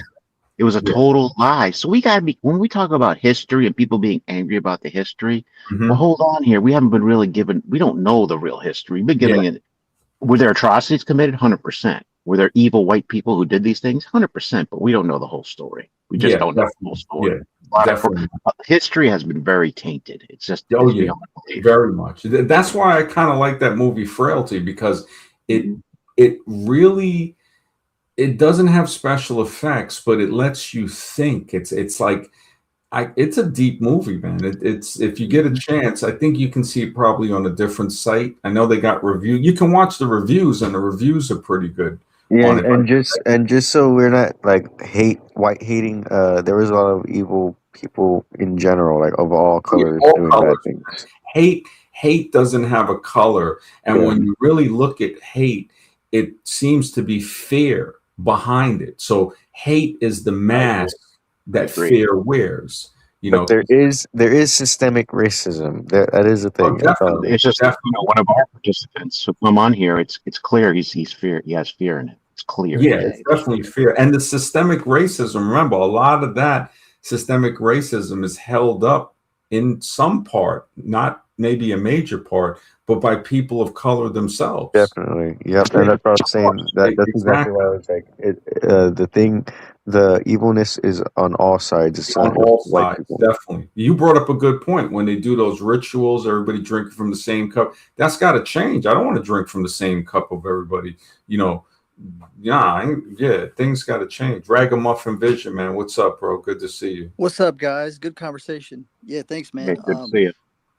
I love what you were saying with the Crusades thing because I just got done talking about that with some Christian folks, and some of them are like really well meaning, but they don't understand the connotation. And I have a personal friend of mine from back in the day that I did some ministry things with who still wants to run around using that word, Crusades, and I'm like, bro. Like we used to do stuff with some people in India and like kind of help out with supplies and stuff. And then he kind of started doing his own ministry, and now he wants to call it such and such crusades. And I'm like, bro, that sounds exactly like what the Vatican was up to. Like, you want to be carrying that same energetic signature because that's what it carries. That's what happened. They were slaughtering people in Mhm. the name of saying God needed them to do that, and the Most High never wanted them to do that. So Yep. what are you going to do with that? And he didn't see the value. And then me and my mom were talking about it, and I brought up Billy Graham, and I said back in the day he used to have his crusades. He'd have all these people come, and even people that identified formerly as Catholics, and he would have a Catholic priest there, right? And supposedly he's telling everybody a very different thing. He's preaching a very different thing, right? Than specific rituals that were like more ingrained with that, right? But then he goes and sets some sets the person up with a Catholic priest. Like the whole thing's backwards, right? And it's like, and if your eyes aren't where they need to be, you're going to just walk right into all of it. Like, sounds good to me. You know Yeah. what I mean? Regurgitation of the past, but then changing the name, even though I would still wager to say it's going to carry the same energetic signature. It's still going to carry the same energy frequency. You know what I mean? What do you guys think about that? Yeah. Yeah. It's same energy with a different name. They put a different wrapper around it. It's like the action is the same with a different label. Yeah. And then, like you were saying, somehow, like that non-coincidental factor, the fact that that guy wanted to call it the crusade, it comes out eventually. It eventually comes out. It's kind of like what we're seeing with the Make America Great. The Klan used that slogan when they marched back in the black and white film days in the 20s, in the 30s. Anybody can see the pictures. That's the same. It came back out again. And these things have a way, like I think it might be a way of coming out, and it warns us. Like if your friend is saying, oh, let's call it crusade, and it's like bang, you recognize it. You're saying, wait a second, that has the same thing that what these guys were doing, saying that God is telling us to go do this for them. There's an old saying that it says if a guy kills for money, he might stop killing when he's got enough money. But if you kill for religion, you'll never stop killing. You got a license to kill. That's deep. That's profound, bro. Thanks, man. Yeah. Yeah, just it really, and I mean, religion, it's just such a, as much as it has some parts that might seem good, it's so dangerous in a way of being able to control a person that it might not be thinking for themselves. Like that, I think Alan Watts said, he said the old proverb is man's extremity is God's opportunity. So in other words, you got to be desperate, you got to be extreme. And then it combines with Nietzsche saying nobody ever converts. You have to be mentally sick enough to accept it.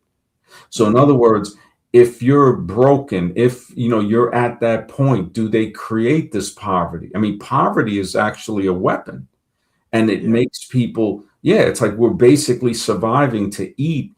But then part of me says, okay, it might be, it's either that or I got to grow my food. It's like, okay, I'm happy to be able to turn on the pipe to get the polluted water instead of going to the river to get buckets of polluted water that I got to filter. And just the fact that I got to filter it, I got to pay for a filter to filter water. I remember as a kid, they used to say, oh, in California, they charge $2 for a glass of water or $1. And we would say, oh, that's crazy. And then I'm looking 30 years later, 35 years later, and we're over here paying for water. We're paying for water. And air. And there's places in the world where people pay for canned air. Yes. like that's another thing. Oh, that guy in China, he made a lot of money off of selling canned mountain air. And I'm like, holy smoke. It's like Total Recall when they were talking about, they have to pay for air on Mars. And, I was having a conversation, I was like, people, use AI for different things. And I said, you know what? I said, I'd rather do stuff and write myself. I said, but AI, as far as finding things, I see that as a better thing. And I was trying to say, okay, and I wanted to continue the conversation probably tomorrow with it about a theory that people have about these wars being used, some of them being used to destroy like older stuff that could give us clues to the past, to say, okay, the bombing of Dresden, World War II, the Vietnam bombing of Laos, which is supposedly the most bombed country in the world. And they also contain those giant jars, which I had shown a while back on a stream. So I'm saying that's a perfect way to get rid of evidence when they melted down all the church bells. Because even though I'm not religious, when I would hear the church bells with the ding dong, it had a good ring to it. Mm-hmm. As opposed to like the fire horn, which is demonic, basically. It's like, what type of stuff? It's like the fire horn is Pavlov's dog on steroids. And then when I look at the guys that work there, they're all like just demonic, man.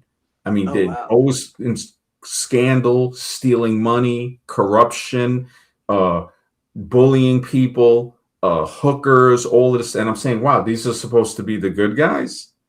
I mean, Wow. it's horrible, horrible. It Well, it's just, still it breaks my heart. You know, you just now starting to have these conversations with some people. Well, for a while now, but and they don't like it. But you know, it's like, man, y'all know in your heart, ask your heart, something's wrong. But they, you know, they read the Bible and they're like, no, this is 100% God's word. And it's like, guys, if all these animals are created and all this symbiosis, and you think that whatever this creator source is wants people when they make mistakes to kill things, and that's how it's solved. Like, come on, what are you talking about? And you piece it all together, and it's, you know, and then they say, no, no, no, it's God's word. I'm like, no, this was given to you by Constantine, that was a Roman emperor, and mhm. that's what you're going to go to for your information source. Why, you know, they burn and suppress everything else, and they got rid of the Gnostic text and the content from the Essenes, and you know, and it's like, no wonder Ethiopia closes themselves off, right? And everybody likes to make these jokes and laugh about them, right? But they're smart Mhm. as fuck. Oh, pardon my French. They're very Yeah. smart, very intelligent, and they, you know, they're holding on to very valuable stuff. And I think that we were doing ourselves a disservice as people to not search out things for ourselves. And I think so many people were just ready to listen to somebody else instead of look for themselves. And you can only look so much, anyways. You know, you're not going to have. I personally may or may not ever have the resources to travel the world and look through everything, but I have to do my best of what's available to me, and then I have to do my own inward journey, because I believe that's what it is. It's an inward journey. You know what I'm saying? But it's just sad because if people just ask their own heart space, you know, does this sound right that we would need to do these things, or that this is, you know? And it's like they're everything's so jumbled up. They don't see the difference between light and darkness, and there's a stark difference. And I've met these cats that say creator source would be doing both, and I'm like, no, I don't think so. I think there's an antithesis of the original blueprint of what life-giving energy would be and what that it would entail for all of creation, and then there's the opposite of that. So I refuse to believe that creator source is involved in what's going on underground with kids throats getting slit or whatever. You know what I'm saying? I don't believe that. Some people do. Some people think the same force is involved in both, and maybe if you see it like in Star Wars, I guess, but I don't see it that way. I see there's a purity that's always been, and then there's this off, you know, the opposite of that. Mhm. Yeah, I think honestly that if people help one another, like the fear, the hate, you know, the mass on top of fear, Yeah. the that allows something to feed off of us. Maybe it Mm-hmm. feeds off of those emotions, uh, the greed, the lust, the wrath, and all of that.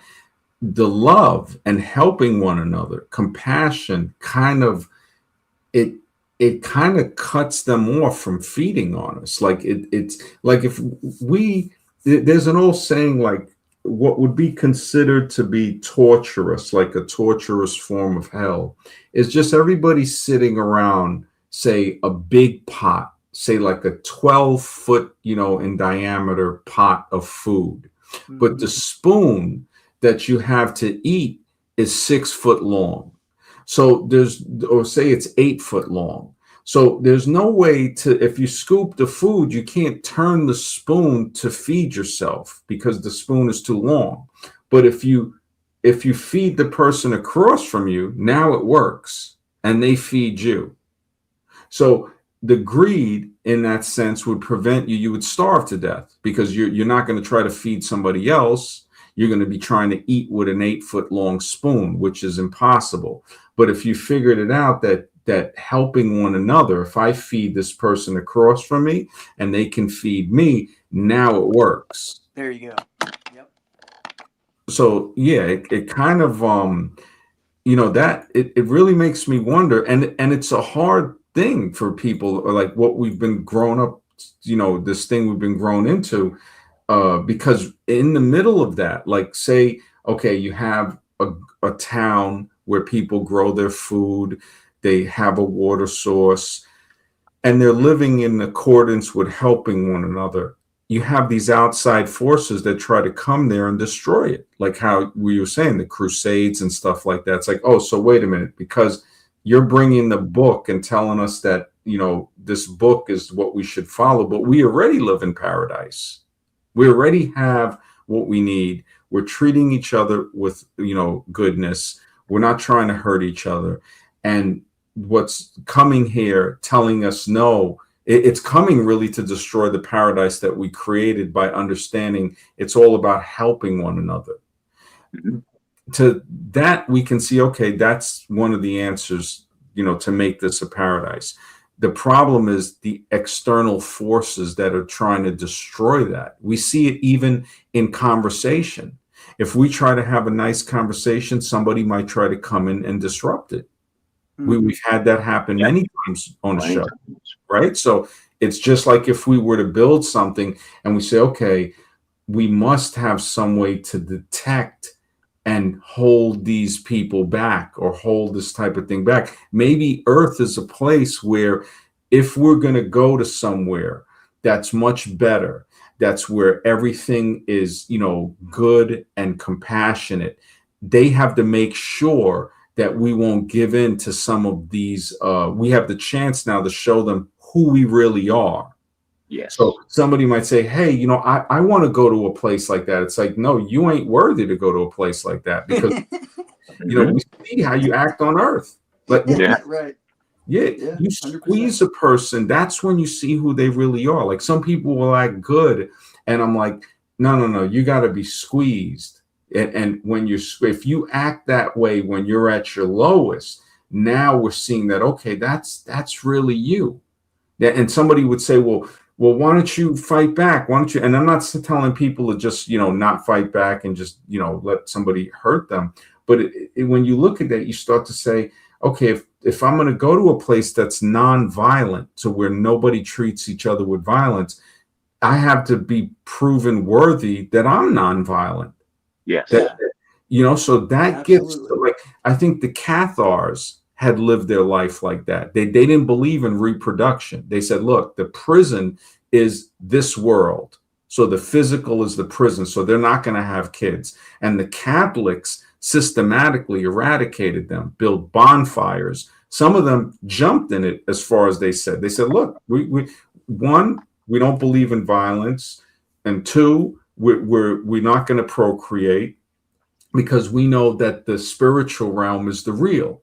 Now, I'm not agreeing with everything the Cathars lived, but when I look at that, I say, man, they don't tell us about these different, like you have to search for You these. got to do. Yeah, you do. And actually, a buddy of mine found this really crazy book. If you guys ever get a chance to check some of it out, it's really interesting. I don't know where you get a copy of it. His publication was from '97. It's really cryptic on how it changed hands and got put out, but it's called the Holy Megillah, the Nasarian Bible of the Essene Way, Secret Scroll. And it's basically, but there's two things called that. There's like a thing with dealing with like Queen Esther, that's like a normal thing found in regular Judaism, and then there's this, and this is the thing they tried to have destroyed and covered up. And according to this, and there's some people in Hawaii, Ethiopia, and other places that know about this, and every now and then I'll see someone else talking about it that's like an elder somewhere, and I'll be like, oh. And I'm like, wow, okay, well, it really gets my brain going, because when you see everything going on and you see the animal marketplaces and freaking Christspiracy, for any of you guys that haven't seen that yet, Christspiracy documentary, fantastic. It is amazing. Those dudes gotten so much like heat for making that documentary. These are two filmmakers on Netflix that produced a bunch of other things. Well, the one guy did, and then the other dude joins them, and they make this documentary and they show everybody what's been going on since back in the day and what they covered up, and how the story of the temples with Christ, like him going into the temple, if that's a real historical story, according to what they found, it is. And they were like shutting down the whole thing because of the animal sacrifices. And they were like, no. And they let all the animals out. And that pissed off the Jews. And that's what, started the whole thing. So, yeah, they show all like the drainage tunnels on the side of these like temples. And like it was like waist high blood because of just the continual killing of things. It's like wild.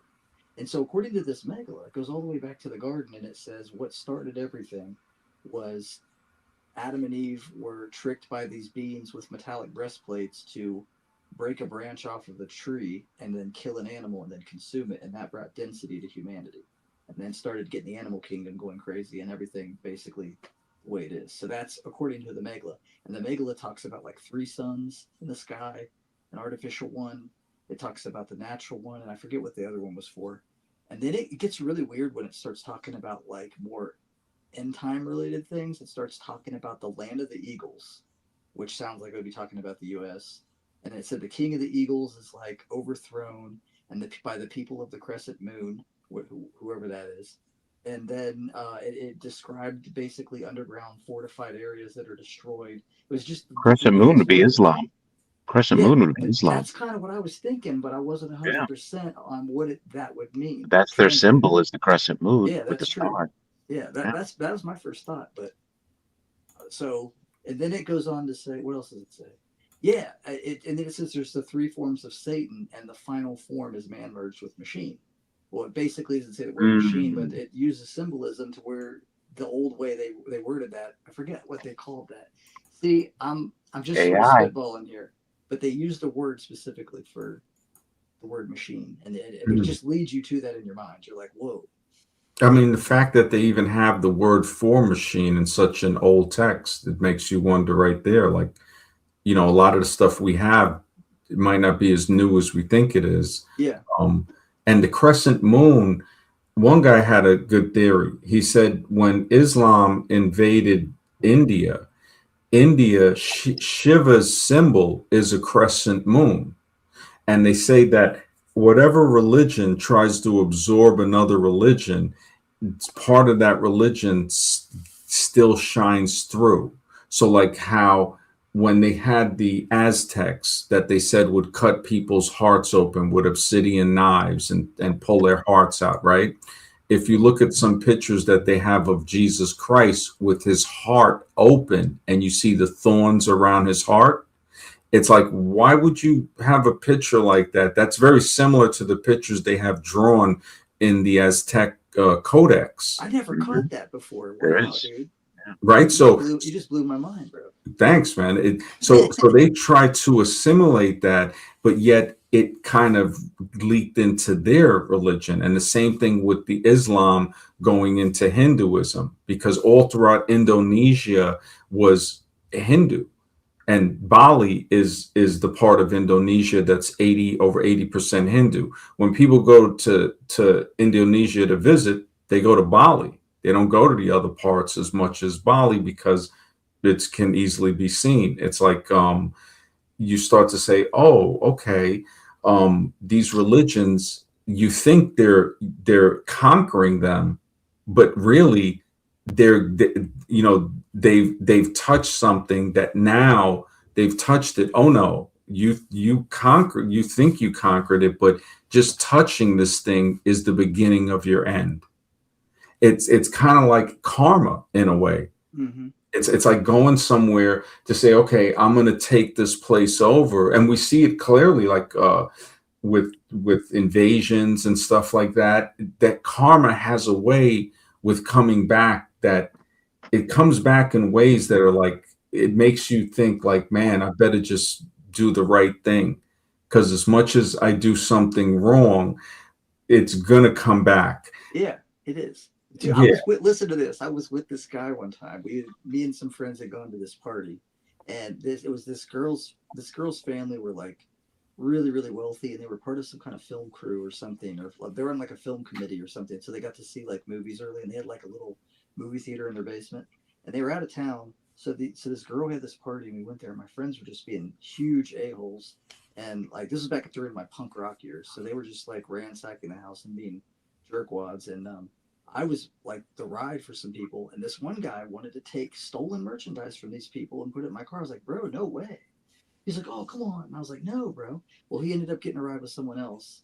He was like, but you're my ride. I was like, well, I don't know what to tell you, man. You're not like going to bring that little mini cornhole set in my car. You know what I mean? So he ends up finding a way to do that. And then, like, it wasn't like the next day or something. And he's calling us and complaining, like, somebody stole that little mini cornhole set from me. And it's like, bro, what did you think? I mean, you know what I mean? It's like you literally just stole this put it outside. Now somebody stole it from you, and you're surprised. You know what I mean? It's like, come on, bro. Yeah. Evil, bro. Yeah. No, they don't realize that karma can come quick. It can take a slower time to come. And that's when I look at government and I say to myself, like, is it okay, is it that karma is sloth can bring another type of karma? I Oh yeah. wonder, I say, man, so if I'm not doing anything, that has a karmic retribution, or it has a problem too.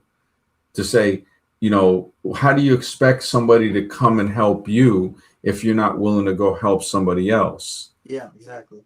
And we live in a time where it's just, I mean, it 100%.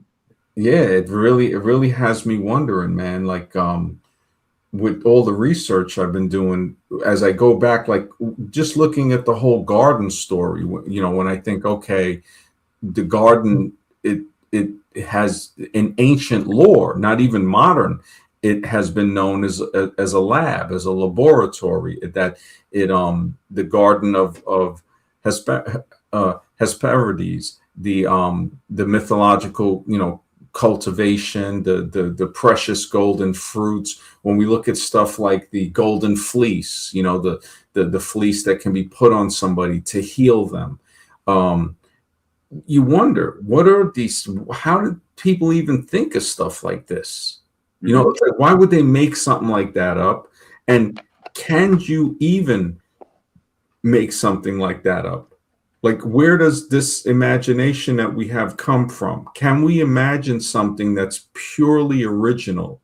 Or is it always something built upon something that we already know or saw before or Yeah. heard about? It really kind of, those deep philosophical thoughts kind of, it lets us say, okay, like, especially with the garden, I've heard people, okay, so the garden, if the garden is a metaphor for a lab and they're in there, you have the one, like you said, maybe they took the branch, killed an animal and ate it. So could that be? I mean, it's a possibility. It's definitely a possibility to say, okay, why would we? If I had to butcher animals to eat it, I probably would go back to being a vegetarian. I wouldn't want to. It's like that's a tough thing, having to, Yeah. you know, defeather a bird and stuff like that. Butcher a cow. I It's couldn't like, do it. I couldn't do it, bro. I killed a bird with a BB gun when I was like 8. And that's the last time I ever picked up a gun. I've never shot a gun in my life, and I never will. And I had this Red Ryder BB gun. And I've always had like pretty bad eyesight. So this was kind of ironic and strange that I could even hit the target from the distance, like with my eyes. But I found out I have a knack for, if I pinch one of my eyes, mhm, like I'm a sure shot. And I blew some people away one time at a shooting range, like with like one of the like fake ones that are like hooked up to like animatronic stuff. And I got mhm, all of them. And my friends were like, "Are you serious?" And they just looked at me. They were like, "You don't see anything else like as well, and you can do that?" And I'm like, "I don't know." But I was in the backyard and I hit this bird, and part of me was like, "Yeah, you're probably not going to hit it." And then another part of me was like, "What if you do?" And I was like, "Well," and I knocked it off a telephone wire, and I felt horrible, and it fell to the ground, and I'm like between 7 to 8, something like that, and it's like, it's suffering, and I don't even remember what happened. Like it was traumatic. I don't know if I put it out of its misery or I went and told. I think I went and told someone. Yeah, I think that's what I did. I went in and I got like one of my mhm, grandparents or my mom, and that's what happened. But after that, I was like, I gave the BB gun away. I was like, I felt so horrible. I cried. I was like, I felt miserable. Like I was like, something in me just felt ashamed of myself that this beautiful thing was up there doing its thing, and I had the nerve and audacity to be like, oh hey, by the way, not today. You know what I mean? It's like, what? And so after that, I said, I can't do it. And I've ate meat most of my life. I've been like, I eat less these days, but like just because I feel better. But I couldn't. I really I don't like the idea of all of it 100%. And I see value in not having some of that, but I also see value just in the sense of not killing. And so I mhm. really couldn't bring myself to have to go hunt. I really wouldn't want to do that. Well, without a purpose, too. It's like Yeah, Scribe said he did something like that and it traumatized him when he was a teenager. And it was very similar to what you're saying. It was a bird that he shot with a BB gun. And when he saw it, uh, suffering, it traumatized him. And, yeah, I think about that. It's like, okay, if there's a purpose behind it, like if you're going to eat something, which, yeah, I guess if you're hungry enough, I wonder about that. It's like, man, if you're hungry, it's like, so in other words, now you got to kill this thing and then you got to cook it. yeah. It's, George Carlin had said it good. He said, America is the only country where you go hunting on a full stomach. And that's a, Hmm.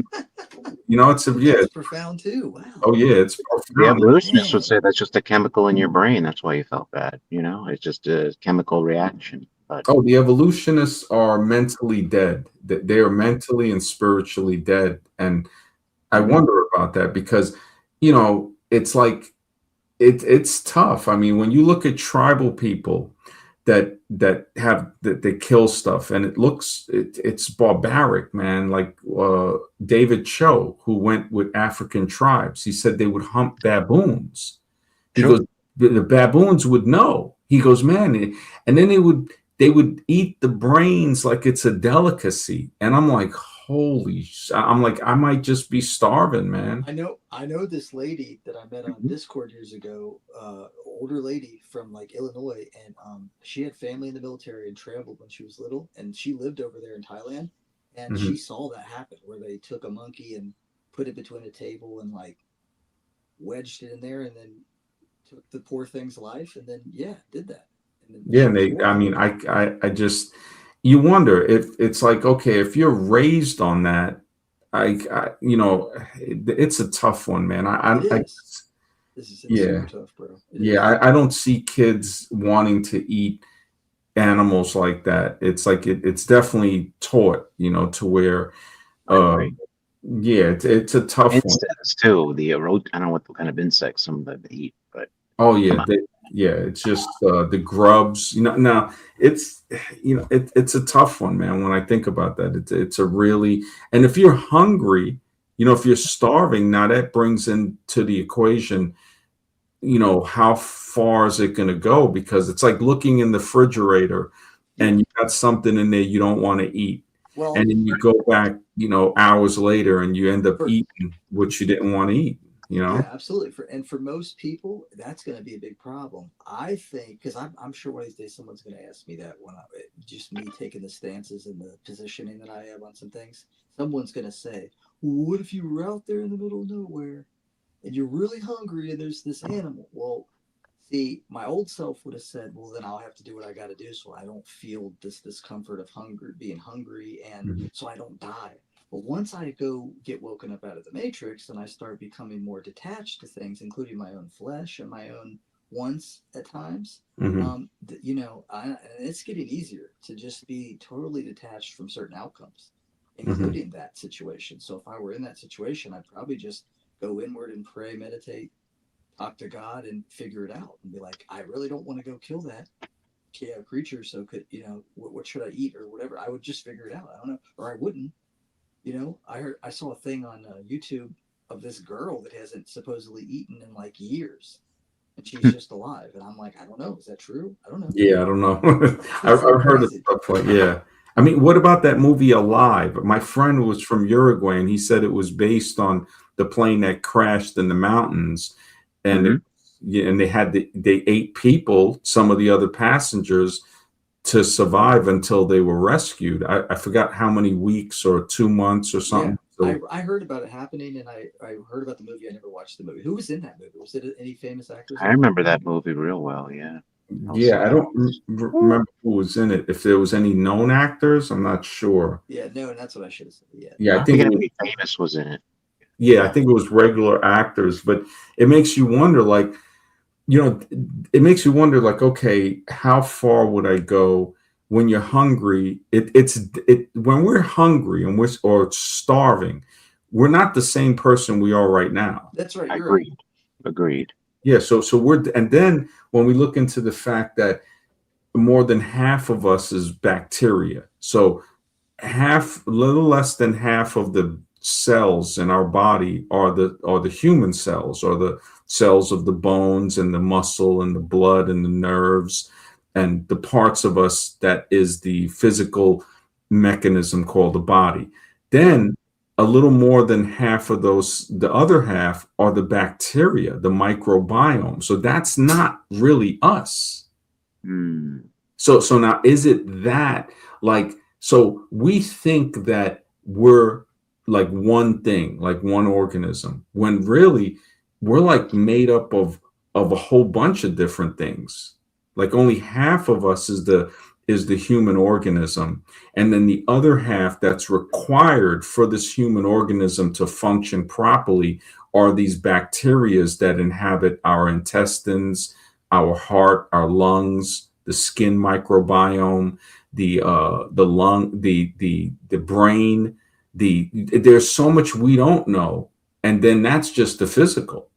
So now we go into the non-physical. It's like, okay, how long can we go without food? Like, what is the minimum that we could use? Like, I've heard of some lady that got lost in the Swiss Alps or something for like 3 months, and she just lived on snow, they said.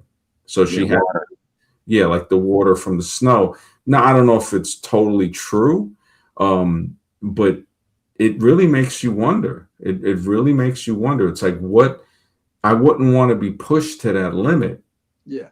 because again, we start to see like, yeah, we wouldn't be the same person we're now. When we're fed and we're warm, that's another thing. So 'cause Exactly. when you're cold, it's like you're a different person. It's like, you're Hmm. sitting there just trying to stay warm. If you fall asleep, it's been known that people fall asleep and then they wake up and they're frostbite on the extremities. So you can't fall asleep. Falling asleep is almost a death sentence. And Yeah. you can only go so long without sleep before you start hallucinating. So Yep. you look at all of the stuff we need just for this human organism that we're inhabiting to stay alive. It's like, what the heck am I? Yeah, Hmm. bro. Have you seen those? Have you guys seen those people that live up in near Yakutsk and those places up on the Arctic Circle that are like we're over by the gulags and stuff like that? They're in some You're coming in a remote. little low. Oh, sorry about that. Is that better? A little, a little. Let me see. Let me fix my microphone.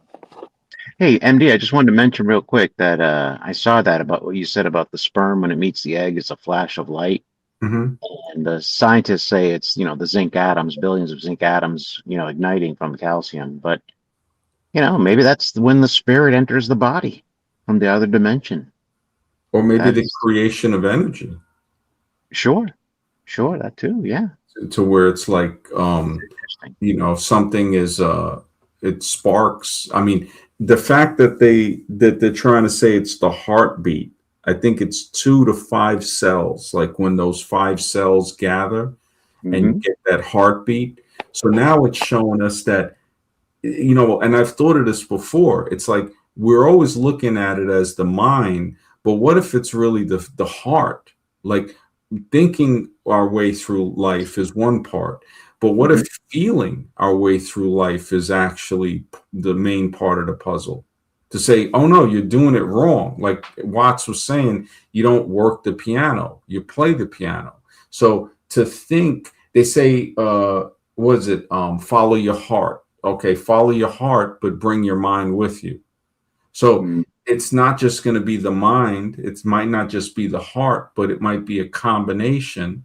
Then we have the gut feeling. Could that gut feeling come from the bacteria? Like with when we get the butterflies in our stomach, when we get an instinct, you know, this is like really deep to think of what we really are. Like Yeah, I what, never thought of this. that's another thing too. We don't even know what we are. We don't know where we are. We don't know when we are, because we don't know what time it really is. We don't know, they try to tell us, oh, well, it's this year and all. It's like, according to what? Right. It's like, so, they're trying to base this all on Euclidean geometry and stuff when you can't measure a shoreline. It always changes. Yeah, it's like NASA's math. The Yeah, sun is millions and billions and trillions of miles yep. away. And Carl Sagan, yeah, he used to push that. Like, I remember seeing him when I was a kid on the Channel 13 and stuff, and oh, he, evolutions, he would say is a fact and all of that. And I like the animation, but now when I look back at it, I said it was all crap, and that's how they Yeah. yeah, Yeah. Indeed. they lure you in. It's the cartoon, the. And when I was talking with the AI thing, and I challenged it with the evolution, it was like 80 pages of stuff before I finally started, yeah, asking the right questions. And it's like, okay, you're doing the scientific method correctly, and what they're saying is not a fact, but it's inference. And inference, it is logical to an extent. You see somebody going to the beach with a towel, so you think they're going to go in the water. But we see that how that can be so wrong, because many people go to the beach with a towel and never go into the water. They lay the towel on the sand, they sunbathe, and they go back home. So inference, some people do go with the towel and they do go in the water. But when you infer something like that, that's not science. Right. That's not and that's what evolution is based on, where they might say, so it gave me an insight into why they're thinking it's so logical, and that we're like, oh, we're not logical or whatever. And it's like, oh, okay, it's because they're looking at it in that way, which to some extent, yeah, it can make sense. Okay, you're walking into a school. Somebody might think, well, he's going to class. That's not necessarily true. They're walking in a school, but they might be there to deliver something and leave. They might be going there just to apply. They might not be going to class.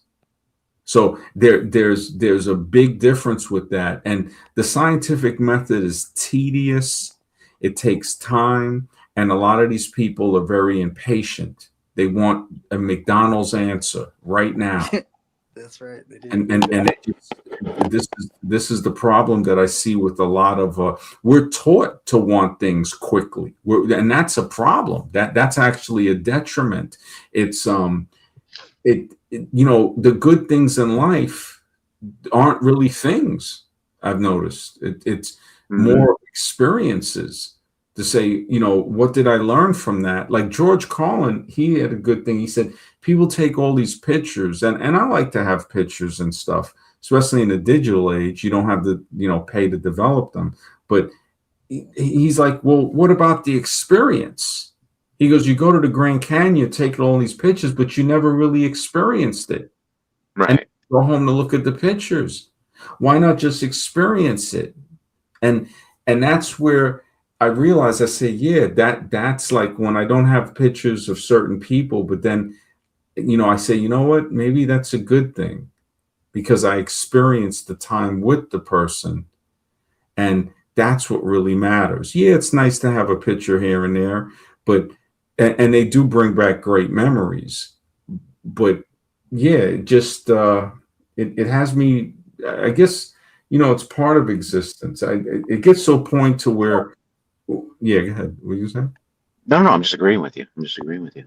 Yeah, it really, yeah, I wonder about that. It's getting late. It's like 2 a.m. over here.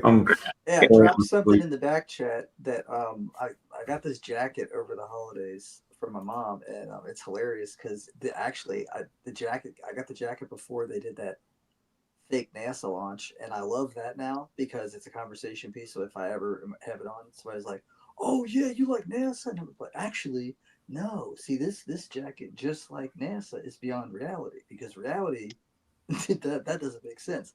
So where do you see this? It's like a hippie, trippy looking embroidered varsity jacket from New York, from a streetwear brand, and it's got the space shuttle with like these trippy colors that it's going into, and it says beyond reality. And I love it. It's so dope. It's so crazy. Wow, man. Yeah, I got to get up a little early, man. I don't know if you're on the East Coast or West Coast or even in the I am. States. I'm in Cincinnati, Ohio. That's right. Okay, so you're like Central Time, I think. Eastern. Yeah, Standard. okay, Eastern. Yeah. I'm gonna get ready. But it's a pleasure having you on Ragamuffin Vision, man. 100, bro. Definitely. I'm gonna be around more often. Yeah, Man. yeah. I'm Well, coming I'm in a trying lot to mode. stream every night, so at least it Heck becomes yeah. a regular thing. Yeah, hopefully. Yeah, the mic is a little low. When you listen back to the broadcast, Yeah. you'll see how if there might be a way for you to adjust it, and might be a little louder. I don't know if Mr. X was hearing it clear, but No, it was pretty low. It was pretty low. yeah, it's kind of low. But it's hearable, but yeah, it's a little low. Like when you hear the difference between our mics and your mic, you might figure out whatever. It might be a setting or something, Well, Um, I'm just using like plug-in Apple earbuds that are like the wired ones. okay, I don't know if it's I don't that know. or maybe speaker might be better. But when you listen to it back, you'll see. Did that do Um, anything? Is that the same? that made it a little better. That made it a Made it a little. little better. Yeah. Actually, that's a little better. Well, Yeah. I'm just turning the volume up and down, and I was assuming if I lower you guys audio wise that's not going to affect me speaking, but apparently it does. No, this is actually much better right here. Okay, well that's weird. Yeah, I guess that's this how it is works then. So if you remember this setting, and tomorrow, I'll try to stream every day, and we'll talk soon, bro. Cool, man. Sounds good, guys. Well, hey, great conversation, guys. Definitely, man. Great conversation. Look forward to speaking with you again, man. You take 100, care. man. Blessings. All right, man. Blessings.